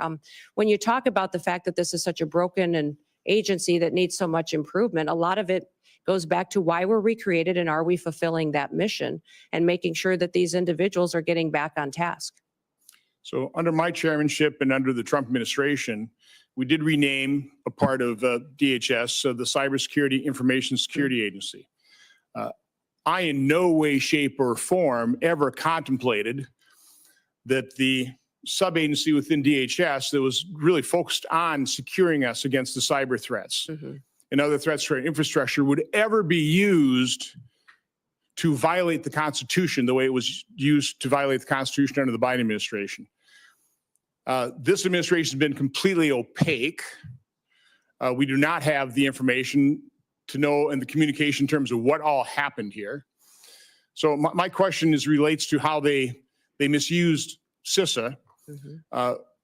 Will you commit to providing the transparency, providing the information, investigate it yourself, but provide this committee, my subcommittee, the information to expose the truth to the American public, but even more importantly, propose a piece of legislation based on our investigation, based on those results, to fix it so that no administration can ever misuse the language of the law to commit that kind of unconstitutional act and violate people's First Amendment rights.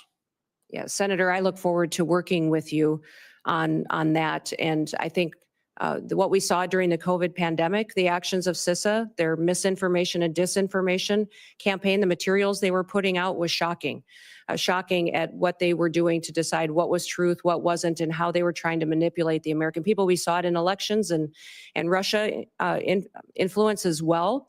And so ensuring that they can't do that in the future under any administration would be a priority, that they stay doing what they're supposed to do, and hardening our systems and working with local officials to do that is a priority. And I'd look forward to working with you on legislation should you wish to rein them in. So the first step in that process is to expose the truth, to find out who these bad actors were, expose who they were, hold them accountable. I mean, that is crucial that we take that first step. So again, look forward to working with you on that. You know, the tragedy of the California fires, the more we learn, the more we understand that not only was it predictable, it was predicted, which means it was preventable.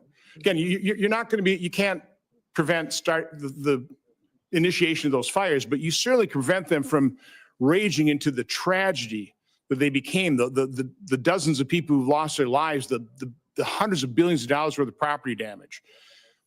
It's not just California, though. I mean, again, that was grotesque mismanagement. That could have been prevented. You can't prevent a hurricane. You can't prevent floods. but you certainly can try and start reducing the moral hazard that we've allowed to explode, quite honestly, by the federal government rushing in immediately, no questions asked, just tell us how big a check you want. What can you do in your new role to try and start reducing over time the moral hazard that we have created in this country with federal disaster relief? Well, Senator, emergencies and disasters are always locally led. They're led by the local communities and leaders, and that's because they're much more responsive and much better informed on how to bring relief and to get those emergency services there to meet the need. Then it's state supported and federally resourced. Which means that when we come in, that we're supporting what the mission is, what those emergency operations and plans are that the local city and county, and then also the state has implemented and do what we can to fulfill the mission of our programs. One of the things that FEMA is not doing today that I think we should be doing is streamlining communications. We saw this in New Orleans. We saw it in other terrorist attacks in the country. And you just referenced it as well about the American people not getting the truth, senators not getting the truth and the transparency that we need, is that I believe FEMA can always put out a blueprint for what a response would be should something terrible happen. And when we look at the Secret Service, what happened in Butler, we saw that communication was an issue, that the Secret Service wasn't communicating and balls were getting dropped with local authorities, local law enforcement, and we can put forward a blueprint for how communication can happen and be streamlined between the federal government, the state, and the local entities, so that should something happen, this is how we talk to each other to make sure that the public has the facts, they're not getting misinformation, which happened with the New Orleans terror attack just recently, but also up in Pennsylvania as well. That blueprint is what we do at the state level that FEMA has failed to do, to proactively educate the public on what everybody's roles are, what we do should something happen, whether it be a natural disaster or a terrorist attack or an emergency response is needed, that we can put out those blueprints ahead of time, educate people, train those local entities, which they currently do to a certain extent today, but not good enough to really know that not only can the resources be pre-deployed in many of these situations so that they're more readily accessible, but also how are we going to communicate and make sure everybody's on the same page so that we can be much more efficient. I wish that we would have had different leadership and a different governor in California, or we might have a different result there. But in the Department of Homeland Security, we can do all that we can to make sure that the people that live in California know that they're going to get a response from the federal government that's appropriate. And we did all that we could to make sure that they had the information ahead of time so they could protect themselves when they do have a failure in leadership like we've seen. Well, thank you and good luck. You bet. Since Senator Johnson brought up California fires, I have to interject here. We talked about burn policies. These are local policies, how we try to not have so much brush and things like that. They're also next to the largest body of water in the world, the Pacific Ocean. So I see these homes all burning on the beach in Malibu, and I'm like, wow, if they just had a generator and a hose, you start sucking the water out of the Pacific Ocean. But you could do more than that. You could pump it and put it in cisterns up in the hills a mile or two in. It doesn't rain very much there, but why don't they take the ocean water, put it in cisterns, and have a bunch of water ready when a wildfire shows up? But it's like, once again, bad local government. Senator Gallego. Thank you, Chairman. Thank you, Governor, for your attendance, and I appreciate us meeting last week and our frank conversation. So in partly following up to our conversation, in recent years, I've been in very close contact with our Arizona border communities, which are unlike other border communities, and about the funding needs to address migrant influxes through the Shelter and Services Program, or SSP. Without this funding, border communities must bear all the financial burden for national immigration challenges and the broken border in general. So that means police, fire, hospital systems, in general, anything of that. And at the same time, they will also face the potential challenges of street releases. And again, these are very small towns on the border. So having thousands of people being released becomes both burdensome, security issues, and just not fair to them. And we get lumped in with places like New York and Chicago about how they do their shelter programs. Our shelter programs are not the same as New York and Chicago. We do not permanently put people in apartments or anything of that nature. We are trying to move people away from the border so that way they don't become a burden on these very, very small communities. So I'm very highly concerned, as I told you in our meeting, when the SSP program becomes politicized and to the point where we get lumped in with those programs I don't think are effective and are actually counterproductive, and it ends up depriving our small Arizona borders of these very, very vital funds that they need. So as DHS Secretary, how would you ensure that border communities are not left to respond to and pay for these immigration influxes, the broken border system on their own? And when you commit to helping really not politicize or just join the SSP program to the point where places that are doing things correctly, like Yuma, Arizona, like Pima County, like Cochise County, aren't lumped in with the people that are doing things incorrectly, like New York State and Chicago?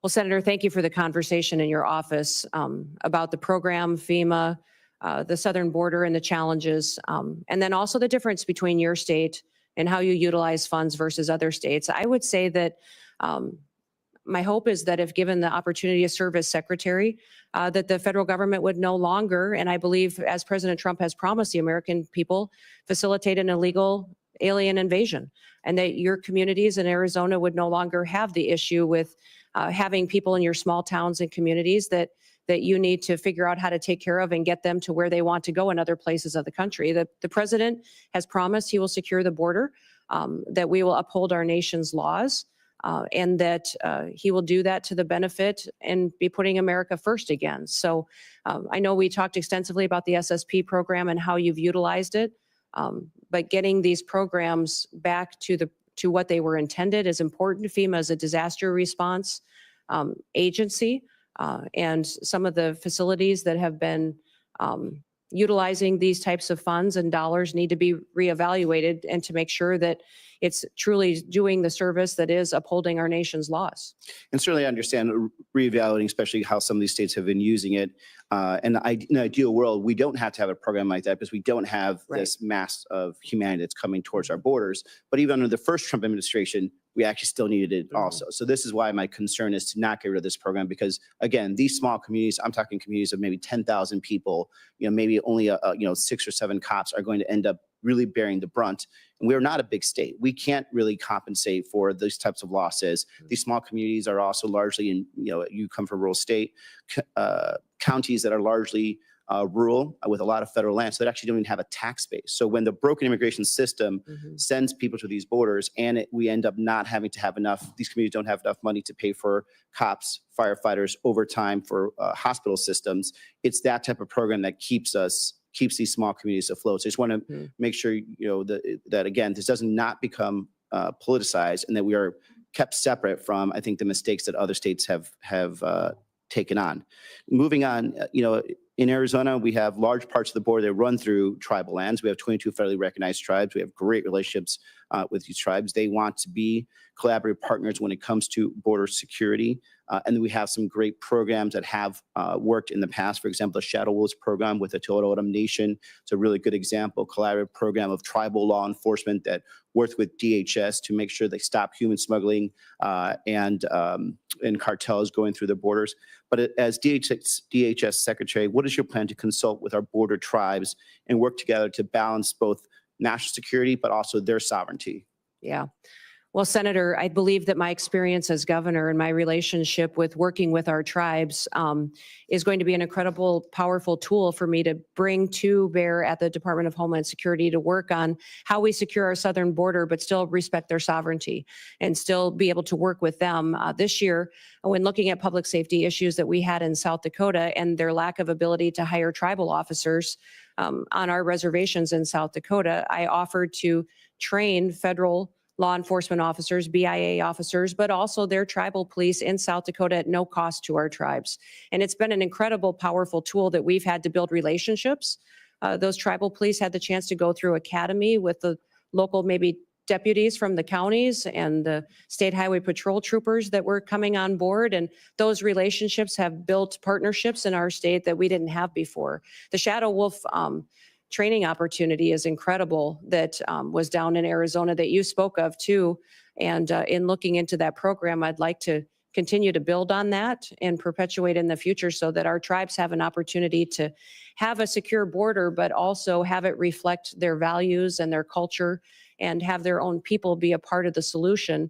And then even when it comes to the infrastructure of the wall, that we're respecting that in their landscapes and their land as well. So I look forward to working with you as we move into this next administration to be able to protect our country and then work and respect our tribes as we do so. Thank you. And the President Trump and some of his other potential staff and advisors have been very vocal about implementing a mass deportation strategy. You know, talking to my agricultural community, my dairy community, they have concerns that this approach will lead to workforce shortages that will further drive up the costs of everything. And something that we have really been working hard to across, I think, a bipartisan manner to bring down the costs of everything. And unfortunately, this would reignite inflation. What is your plan to ensure safe and legal immigration processes for agricultural workers while protecting local agricultural operations, including those both in of our home states? Well, Senator, the president and President Trump has been very clear that his priority is going to be deporting criminals, those who have broken our laws and perpetuated violence in our communities. That'll be the priority. And as I spoke earlier with our statistics, having over 425,000 of those with criminal convictions in our country, that will be a focus that we need to tackle right away, and it'll be a big one. Beyond that, his next priority is going to be those with final removal orders, and focus on those individuals who have long overstayed, and that there is a consequence for ignoring our federal laws. Beyond that, we'll continue conversations. As you know, I'm a farmer and a rancher and come from an agricultural state, and we'll work together to make sure that laws are followed. You know, it is the Senate and the House that puts forward the laws. I, as secretary, uphold the law. So you determine what that is, and debate and discussion. I'll be transparent and share as much information and insight as I have with my background and experience, and continue to work with you. Senator Moreno. First of all, thank you, Governor, for being here and for testifying before this committee, and for your service, not just to your state, but to America. 9 years ago today, we met in probably the coldest day I've ever been in my life in Iowa, as you and I were making phone calls and whipping up votes for Republicans in Iowa.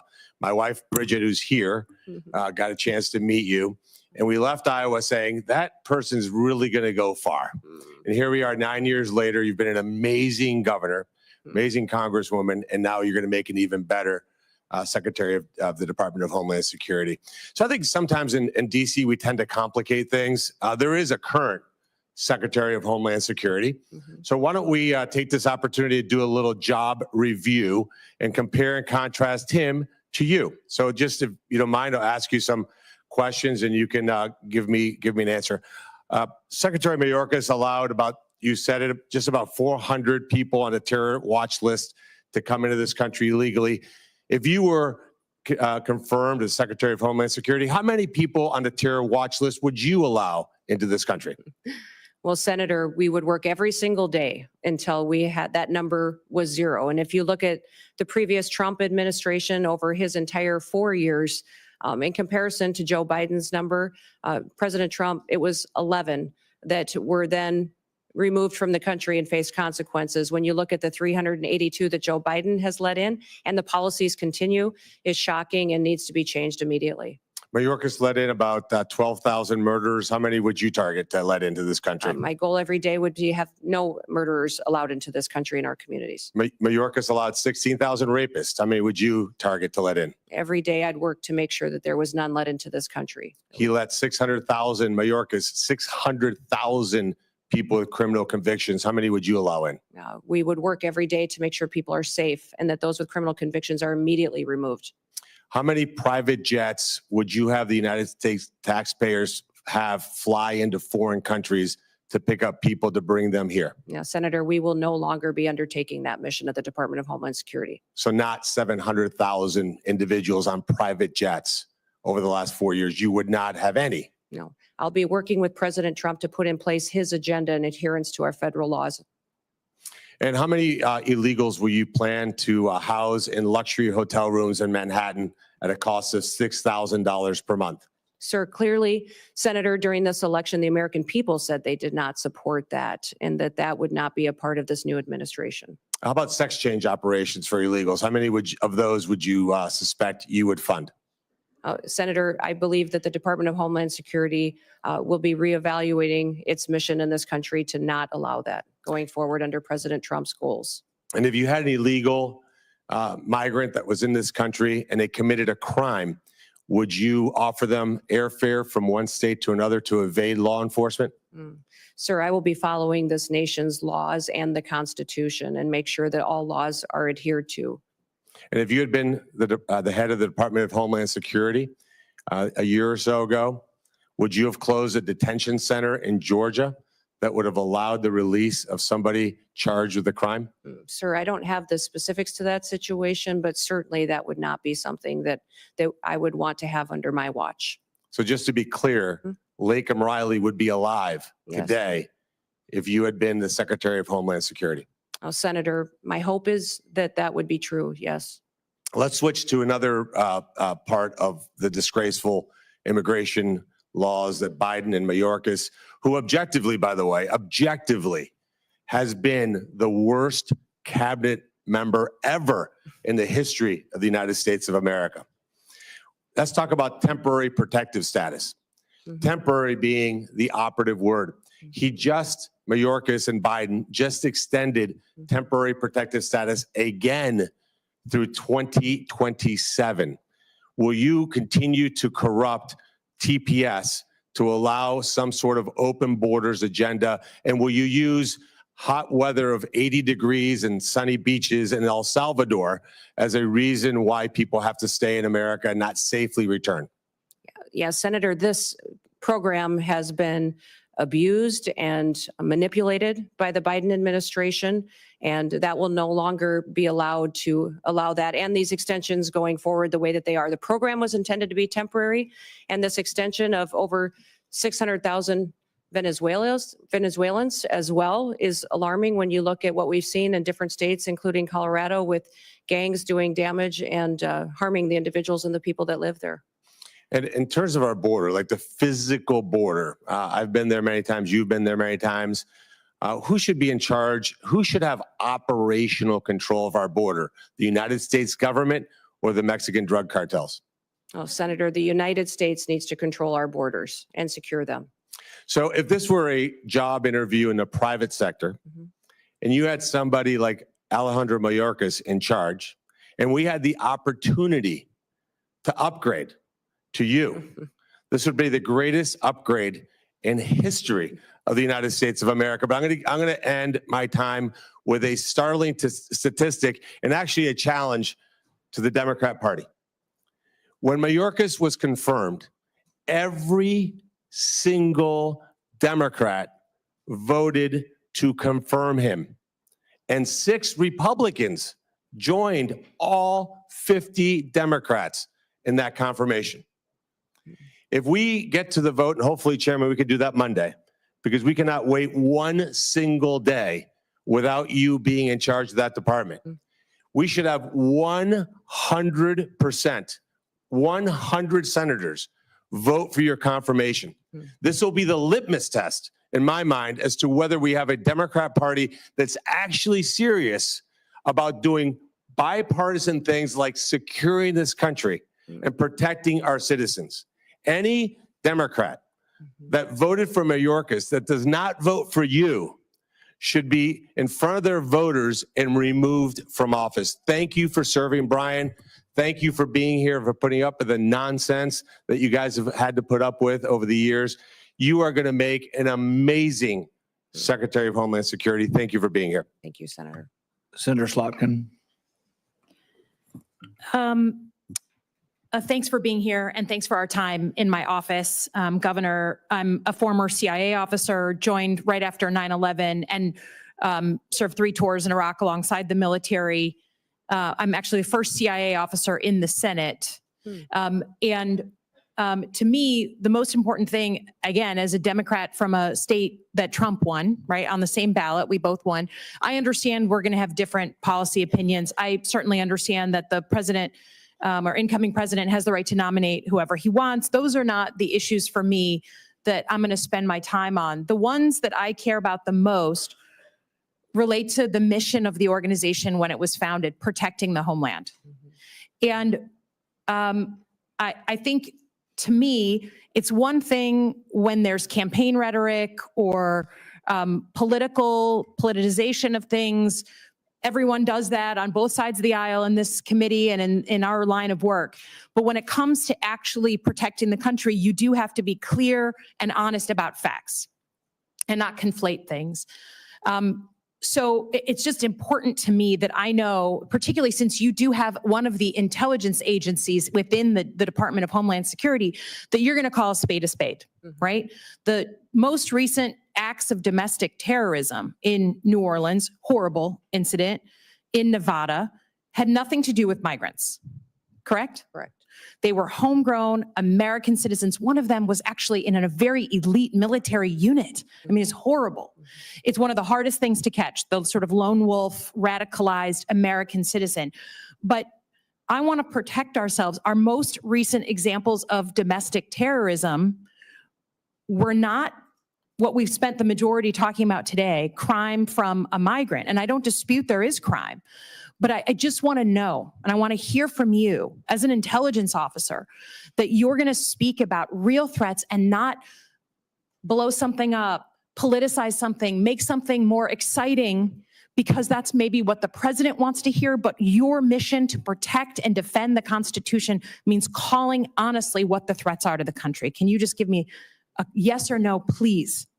Yes, Senator, I will be as transparent and factual every day with you and the American people as possible based on the information that I have. I don't know if the investigations are closed in New Orleans and in Nevada, but what we know so far and needs to be relayed to the American people needs to be the truth and facts. Yeah, I'd ask that. We've talked a lot about border security. As a CIA officer, I think one of the only people on this committee who's actually worked on protecting the homeland. I'm a Middle East terrorism and militia expert by training, so I believe deeply in it. And every country of the world gets to decide who comes inside its borders. That's not a radical concept. But I think I've been open with this committee that it is also on us to fix the deeply broken legal immigration system. I'm glad to hear that you're going to carry out the laws on the immigration system. Democrats and Republicans are to blame that we haven't fixed this system. But I also believe you can't fully control the border unless you give people that we need for our companies, for our economy, a legal vetted way to come here. So do you believe in legal vetted immigration and that we need more of it in the United States? I do believe we need to follow our legal immigration laws and that it needs to be vetted. We need more resources, I believe, in some of the elements of this to ensure Do you that believe that our economy depends and needs some level, just like your family came from Norway and on economic, drive and wanted a better life? Immigration's always been a part of our history and will be a part of our future. We just need to make sure that we're adhering to our nation's laws, which this body has the ability to I'm with you. continue to change and to put in place. Again, going back to the fact that you will pledge an oath to the Constitution, not to President Trump, just like every other nominee. President Trump said in November that he is willing to use law enforcement, National Guard, or even active duty military to go after, quote, the threat from within the United States. I don't know exactly what he was talking about. But we have recent examples from your predecessors at DHS where federal law enforcement were sent into a state, in this case, Oregon, without coordination with the governor. Those federal law enforcement officers at the time were putting down threats to federal buildings, and they were legitimate threats. I don't dispute there was destruction of property going on during a bunch of protests and riots. So I don't dispute that, but they weren't wearing insignia. We talked about this. They weren't wearing any markings. So people were arrested by folks in fatigues with no names, no idea who they were, like right out of a bad Hollywood movie, okay? If the president asks you to send in federal law enforcement to a state without coordination of that governor, would you support that action?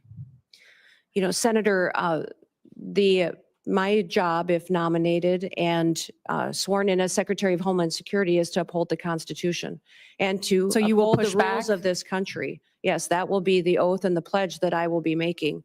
And my goal also is to work with you to ensure that we have situations that are always appropriate, that we are well defined on I just who we need to know, are. you're a former Yes. governor. You can imagine that if Joe Biden sent in 700 Mhm. federal law enforcement under Secretary Mayorkas without coordinating with you, I think we can agree you'd be a little upset.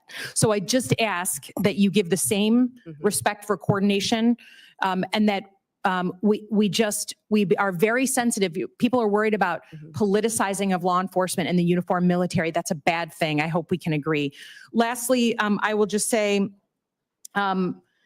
look forward to looking at the northern border, the Gordie Howe Bridge, your help staffing that. We know you aren't right now across many administrations. We haven't met our staffing goals at DHS, and that's a problem. So we really want to make sure that opens on time. But I also want your assurances. You received FEMA assistance from Joe Biden's administration, right? You had historic floods. You asked and requested of the administration, and you were given millions of dollars to help with that. I understand you don't like Gavin Newsom, Mhm. but can you say in front of the American people that you will open the books to this committee, who does have oversight over FEMA, right? Yep. That you will open the books in a bipartisan way to ensure, whether it's North Carolina or California or anywhere in between, that the American people can know that you are not playing politics with disaster assistance. Yes, Senator, I'll work with you in this committee to make sure I'm following the federal law and ensuring that you have information and transparency from us and from DHS and FEMA. Thank you. Appreciate it. Yield back. Senator Langford. Governor Noem, great to Yes, see you. Great to see you too. Thanks for being here. Thanks for accepting this nod that the president has given you. For Brian, thanks. Both of you, you've walked through a lot. I have had the privilege of knowing you for a very long time, since we served together in the House of Representatives. So I have the benefit of knowing your qualifications and how strong you are in all these background issues and how hard you work on these things, because I've seen it firsthand. So I appreciate you stepping into this, because a lot of attention across the country will be focused on this. You know that full well, and you've stepped into it. For Governor Landry, my state and many folks in my state are praying for you and for your state. You've done a great job in leadership at this moment in a very, very tough time for Louisiana. And we don't want to see acts of terrorism anywhere in our country. It's incredibly difficult days for a governor. So thanks for your leadership on that as well. I also have to tell you, Kristi, I've whined to my wife occasionally about the temperature that's coming on Monday. I'm very excited about Trump's inaugural, but we're all going to be sitting outside in about 12 degrees. And I thought, just for fun, I would check South Dakota on Monday. It's 1 Okay. for a high. Yeah, for a high. And so I'm going to stop whining about the temperature Monday here in Washington, D.C. on it. I'm going to run through a couple of things here because I know you. Not everybody in Oklahoma knows you. The questions that I get from people, though, in Oklahoma, I want to be able to run past you because they want to be able to know the answer to these things. So I'm just going to blitz through a whole bunch of them. Will you use the legal authority that DHS already has to be able to close our border? Yes, Senator. I will work with President Trump to ensure that we're securing our border. Thank you. There's a lot of things that this Congress needs to do, has already been mentioned by Senator Slotkin as well, that we need to do to be able to close loopholes, to be able to give you additional authority. But there's a tremendous amount of authority currently not being used. And Oklahomans are saying, is that about to be used? And they'll be grateful to be able to hear that. No other president has ever created a phone app to be able to facilitate a faster processing of aliens in, called the CBP One app. It's been mentioned several times here. Will you use your authority to stop facilitating faster processing of illegal aliens into our country with the CBP One app? Yes, Senator. We will eliminate the CBP One app, maintain some of the data that's in it that's critical to knowing who's in our country, but that app will no longer be in use. Thank you. No other president has ever used the parole authority, just in general, humanitarian parole, to facilitate faster processing of aliens into our country, which leads to the catch and release we've all heard about. So the Oklahomans that I talk to say, are we about to end the abuse of parole and end catch and release? Is that about to stop? Senator, President Trump's been very clear that he will end catch and release. Terrific. Folks want to know, will you use your authority with the funds that are given to you by Congress to actually build more wall rather than use the funding that's given to you, as the Biden administration did, to do environmental remediation around the border rather than actual border wall and border structure? Yeah. Senator, President Trump has been clear that he wants to build the wall. So do we. So will you use your authority to be able to scan more vehicles? And obviously, we've got to get you the funding to be able to do this, to be able to scan more vehicles and individuals that are carrying fentanyl into our country through our ports of entry. Yes, Senator, we will continue to use technologies, but hopefully be able to use more with the resources that we're granted to scan those vehicles and know what's coming in and out of this country. Last year, FEMA employees during disaster relief were instructed by one of their supervisors that if they see a Trump sign or a Trump flag flying, to skip that house, to not stop by there and tell them what their federal government can do for them. Will you allow FEMA employees or any within DHS to politicize their role and to pick and choose who gets help and who doesn't as an American? Senator, under President Trump's administration, disaster and emergency relief will not be handed out with political bias. Every American will be responded to and treated equally. That's what folks want to know. Will you review the Secret Service responsibilities to be able to go back through it and to say, are they focused on their primary mission, or is there something that could distract? Secret Service still chases down financial crimes. They're still chasing down child exploitation. Those are serious things for Treasury or for FBI to do.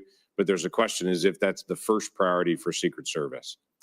Senator, the Secret Service is in need of dramatic reforms. They do have a protective detail element that is their priority, and also an investigation side.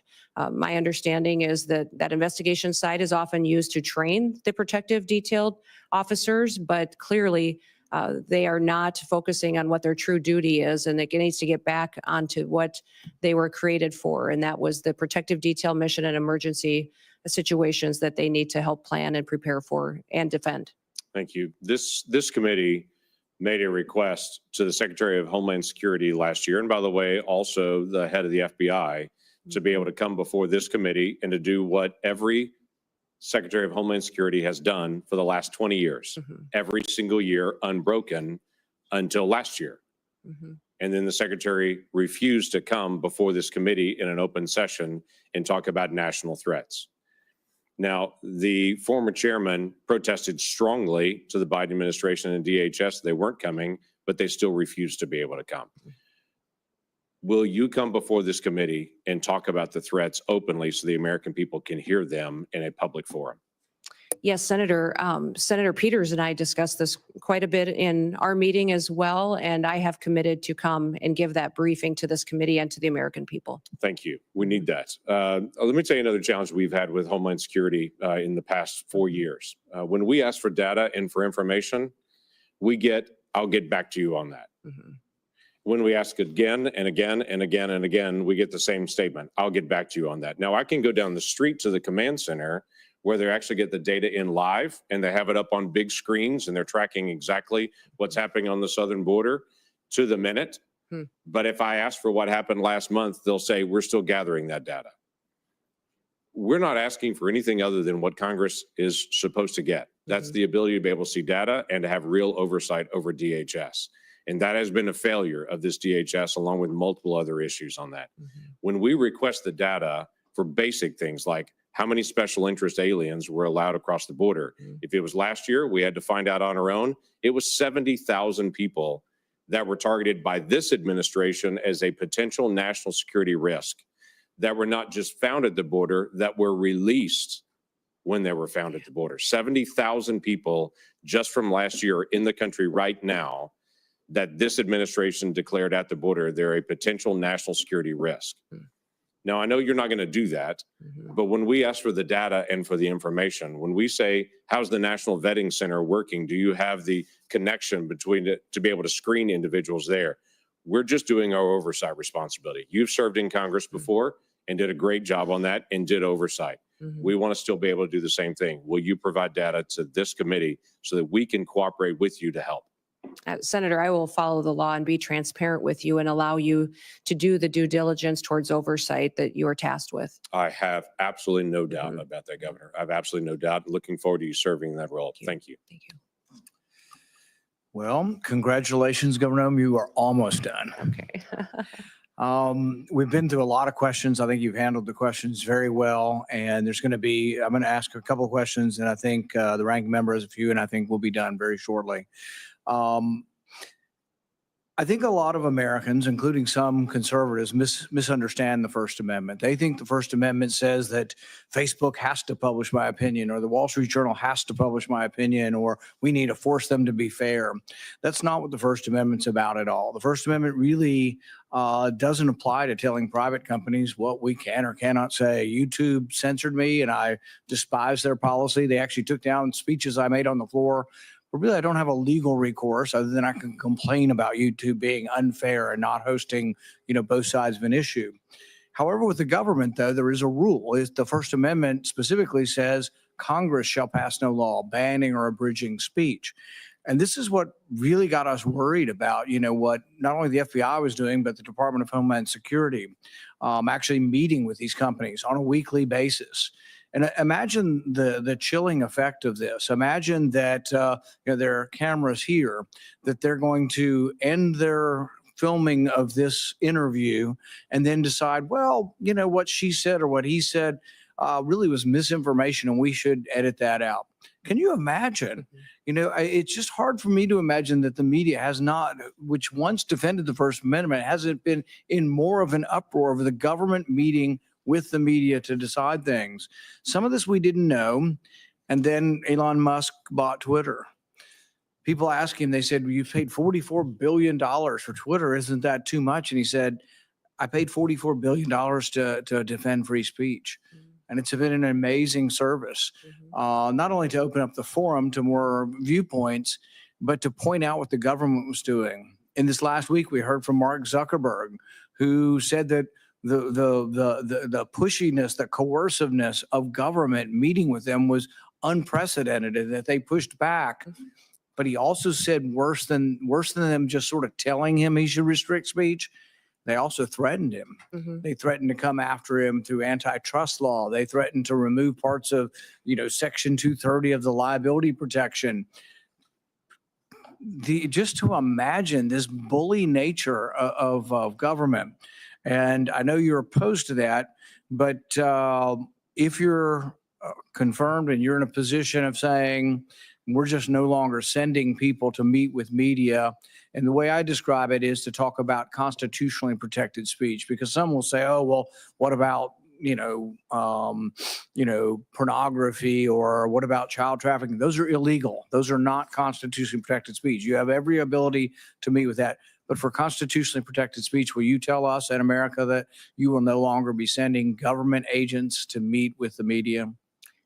Yes, Senator, I'll work with you to ensure that civil rights and liberties are protected and that we are not in the misinformation and disinformation space like the current DHS is.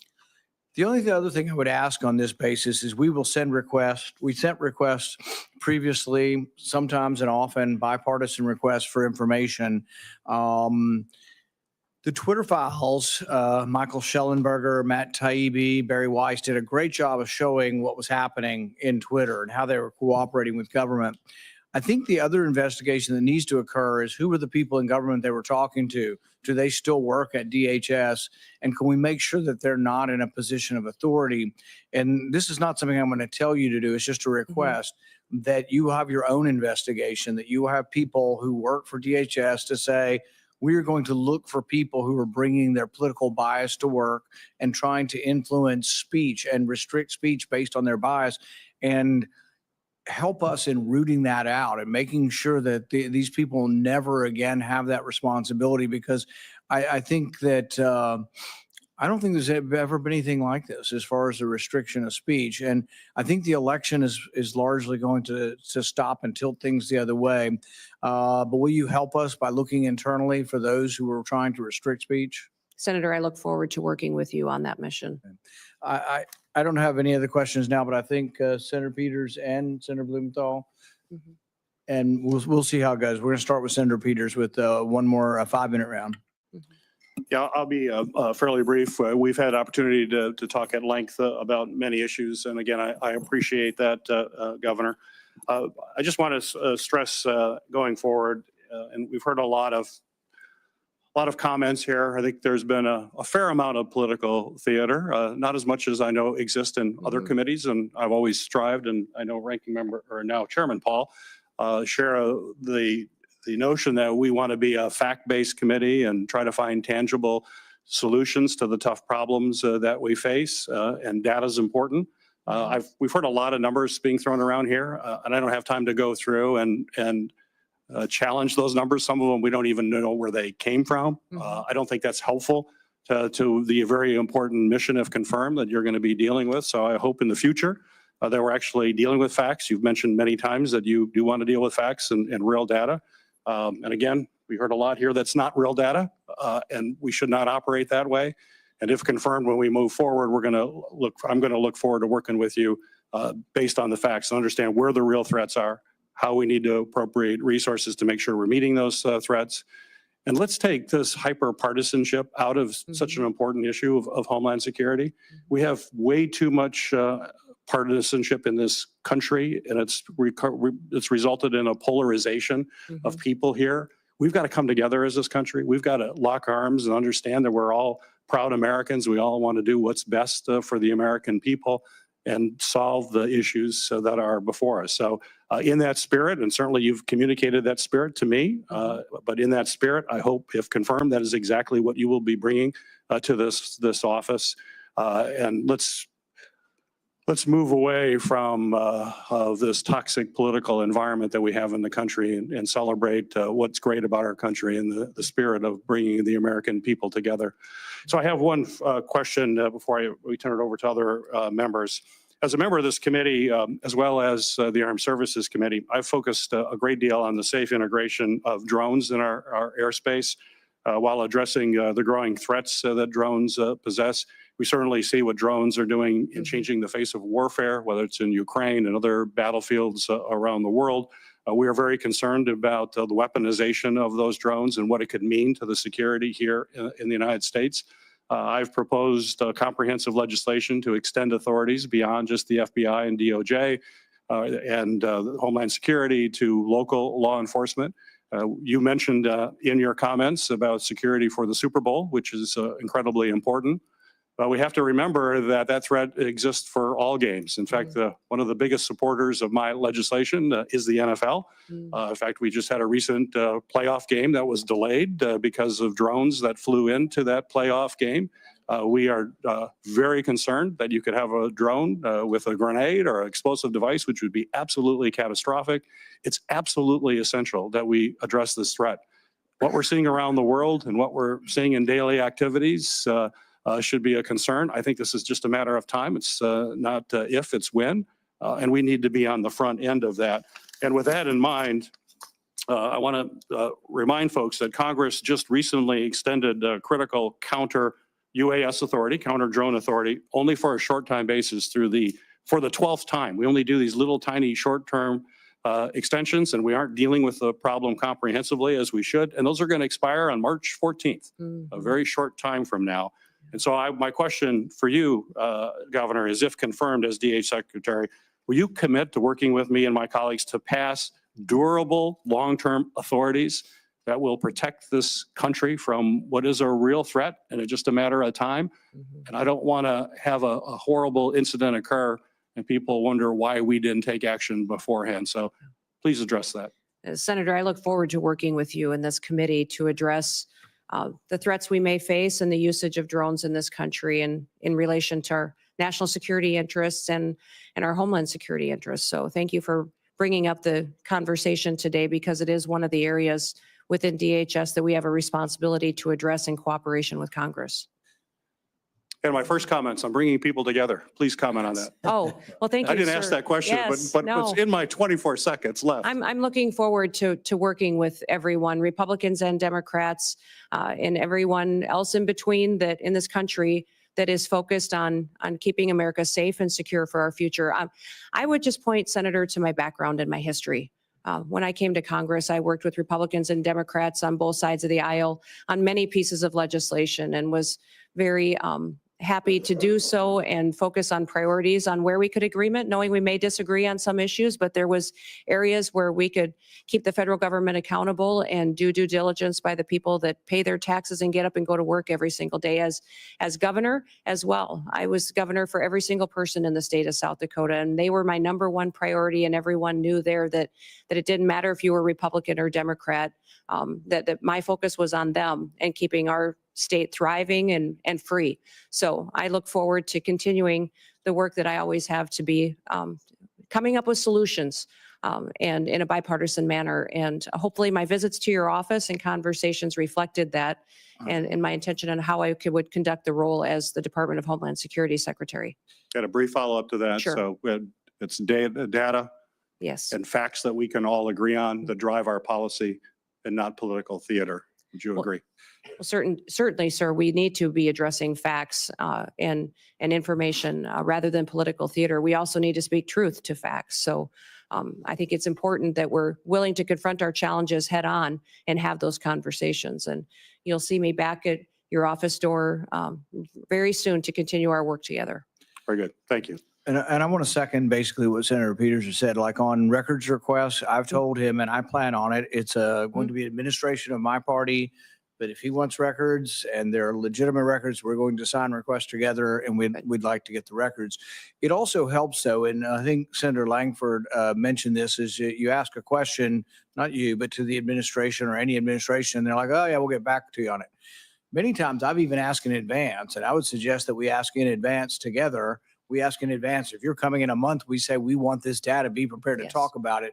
And if you are, you'll have many more friends on both sides because what usually happens, and that's why I don't like springing the question. If it's a technical question that needs data, we're going to tell you in advance, at least I will, and we want you to come prepared with that. And that goes a long way because really what happens is we get stiff-armed. They say, we'll get back to you.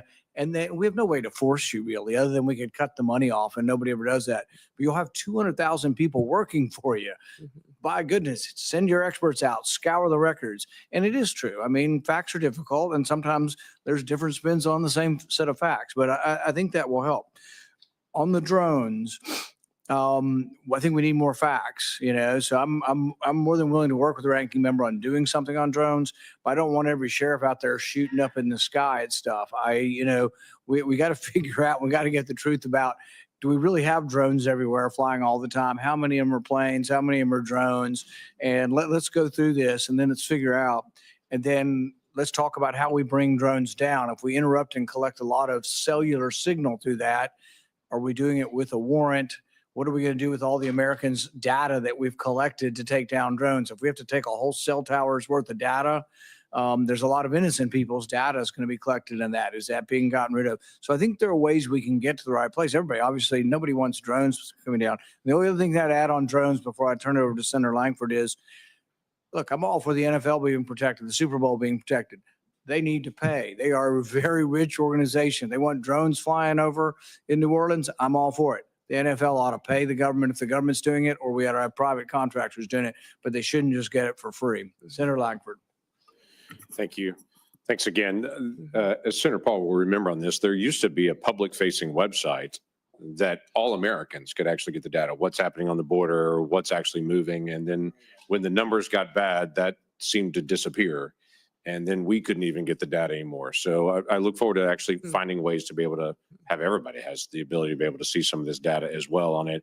There's a reason that the DHS secretary is the very first week of nominations. This is a really important role, and it is a nonpartisan role. It is a national security role. And we're grateful that you stepped into this, but it is important that we actually get you on the task to be able to make sure that's out there. You mentioned earlier in your testimony that we do have a morale problem at DHS right now.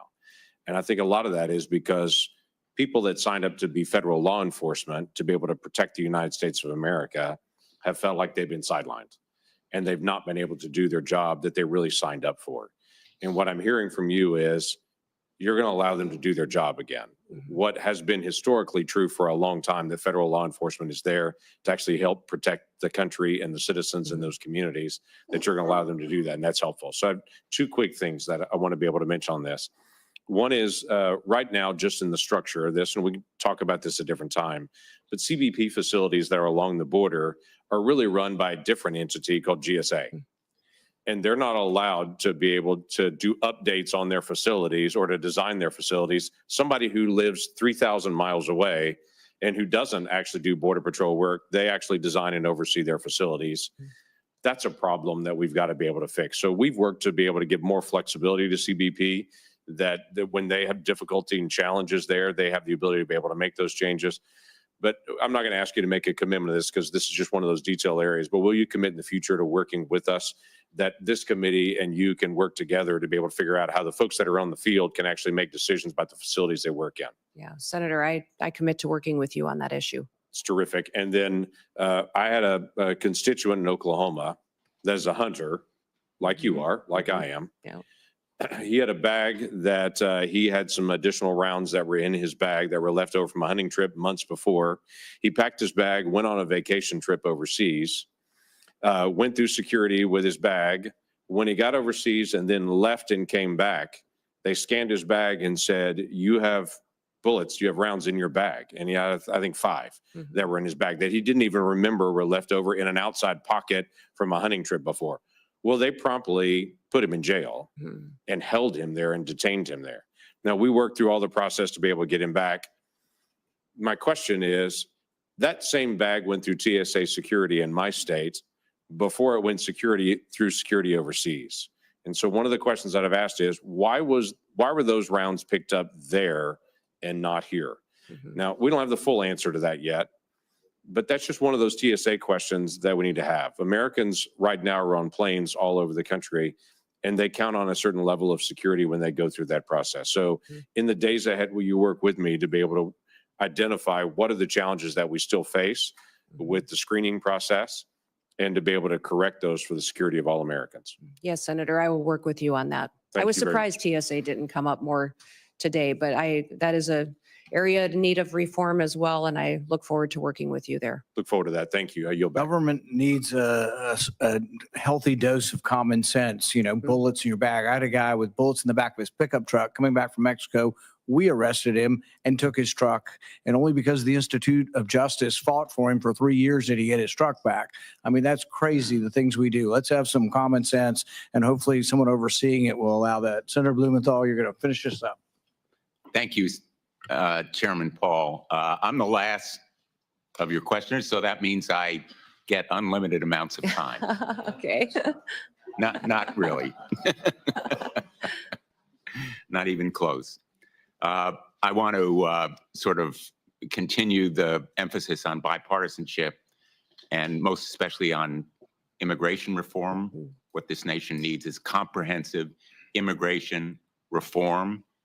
We know about the need for more H-1B visas and other kinds of extensions of the visa program that enable the United States to have more workers that are desperately needed in certain areas of our country. We know that there has to be better border security generally. We know we need to provide some kind of path to earn citizenship for a lot of the undocumented people in this country. And we know it's possible because we did it in 2013. The United States Senate, as you will recall, passed a comprehensive immigration reform measure. Overwhelmingly, it was bipartisan. I was proud to be a part of it going through the Judiciary Committee, but obviously it will involve Homeland Security. And I hope that we can continue, as Senator Langford was a part of the effort in the last session, to expand on those efforts and move forward on a bipartisan basis toward bipartisan comprehensive immigration reform. I want to talk to you a little bit about domestic terrorism, which we discussed during my previous round, and I know you've discussed it afterward, including not just migrant crime and radicalization by ISIS, which are real and present problems. I also want to ask you about domestic terrorism events unrelated to groups outside our borders. We've seen a rise in anti-Semitism in this country. It has spiked beyond any prediction. And I want to know of your concern with anti-Semitist, racist events, Charlottesville, Buffalo, Pittsburgh. There's a shorthand for these violent terrorist acts against people in the United States. Yes, Senator, I'm very concerned about what we've seen in this country as far as anti-Semitic violence that has happened. In fact, last year during our legislative session, I brought legislation to more clearly define it so that we could fight it in our home state. And I'm hopeful I can work with you to continue to do what we can to make sure that we are addressing this rising threat and not facilitating it in this country. And I just want to make sure that when you say we're protecting Americans against terrorism, that we're protecting all Americans, including people in mosques, in churches, in synagogues, people regardless of their worship, their race, their background. We need to protect all Americans from anti-Semitism, racism, Islamophobia. I hope you'll commit to that effort. Yes, correct. Thank you, Senator. And I look forward to working with you to do that. In my closing minute and a half, I just want to call your attention to an effort that I've led to help reunite children with their parents, children who were separated as a result of the so-called family separation policy in the last administration. I have introduced a measure called Keep Families Together, not only to limit separation of families at or near ports of entry, but also the Families Belong Together Act for several Congresses to help bring the children, the kids who were victims of this policy and who still are not back with their parents. I hope that you will support that kind of effort. Senator, the Trump administration never had a family separation policy. They had a zero tolerance policy, which said that our laws would be followed. What I'm alarmed by is the over 300,000 children that went missing during the Biden administration. And when we talk about children and what they're potentially facing as far as victimization in this country and the trafficking that's going on, this administration's lack of desire to find out where those children are or what they may be going through is alarming to me. So I want to stop that. Because my time is expiring, I'm just going to interrupt again with apologies to say, let's put aside. Well, I can't put aside 340,000 children. Labels. Let's put aside what happened in the past. There are still 1,000 children who are separated and waiting to be reunited.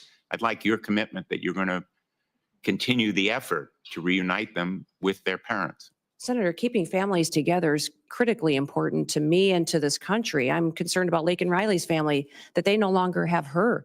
I'm concerned about the fact that we have people in this country that don't know where their children are, or people in other countries who sent their children here and they've been lost by this administration. So yes, my focus will be to keep families together. We will uphold our law and we'll make sure that we're doing everything we can to keep our children safe from the trafficking and the drug epidemic that's hit this country. I'm going to end on an optimistic note and say I take that as a yes. Yeah. Thank you, Mr. Chairman. Thank you for your testimony. The nominee has filed responses to biographical and financial questionnaires, answered pre-hearing questions submitted by the committee, and had their financial statements reviewed by the Office of Government Ethics. Without objection, this information will be part of the hearing record, with the exception of the financial data, which are on file and available for public inspection in the committee offices. The hearing will remain open until 5 p.m. today, Friday, January 17th, for the submission of statements and questions for the record. This hearing is adjourned.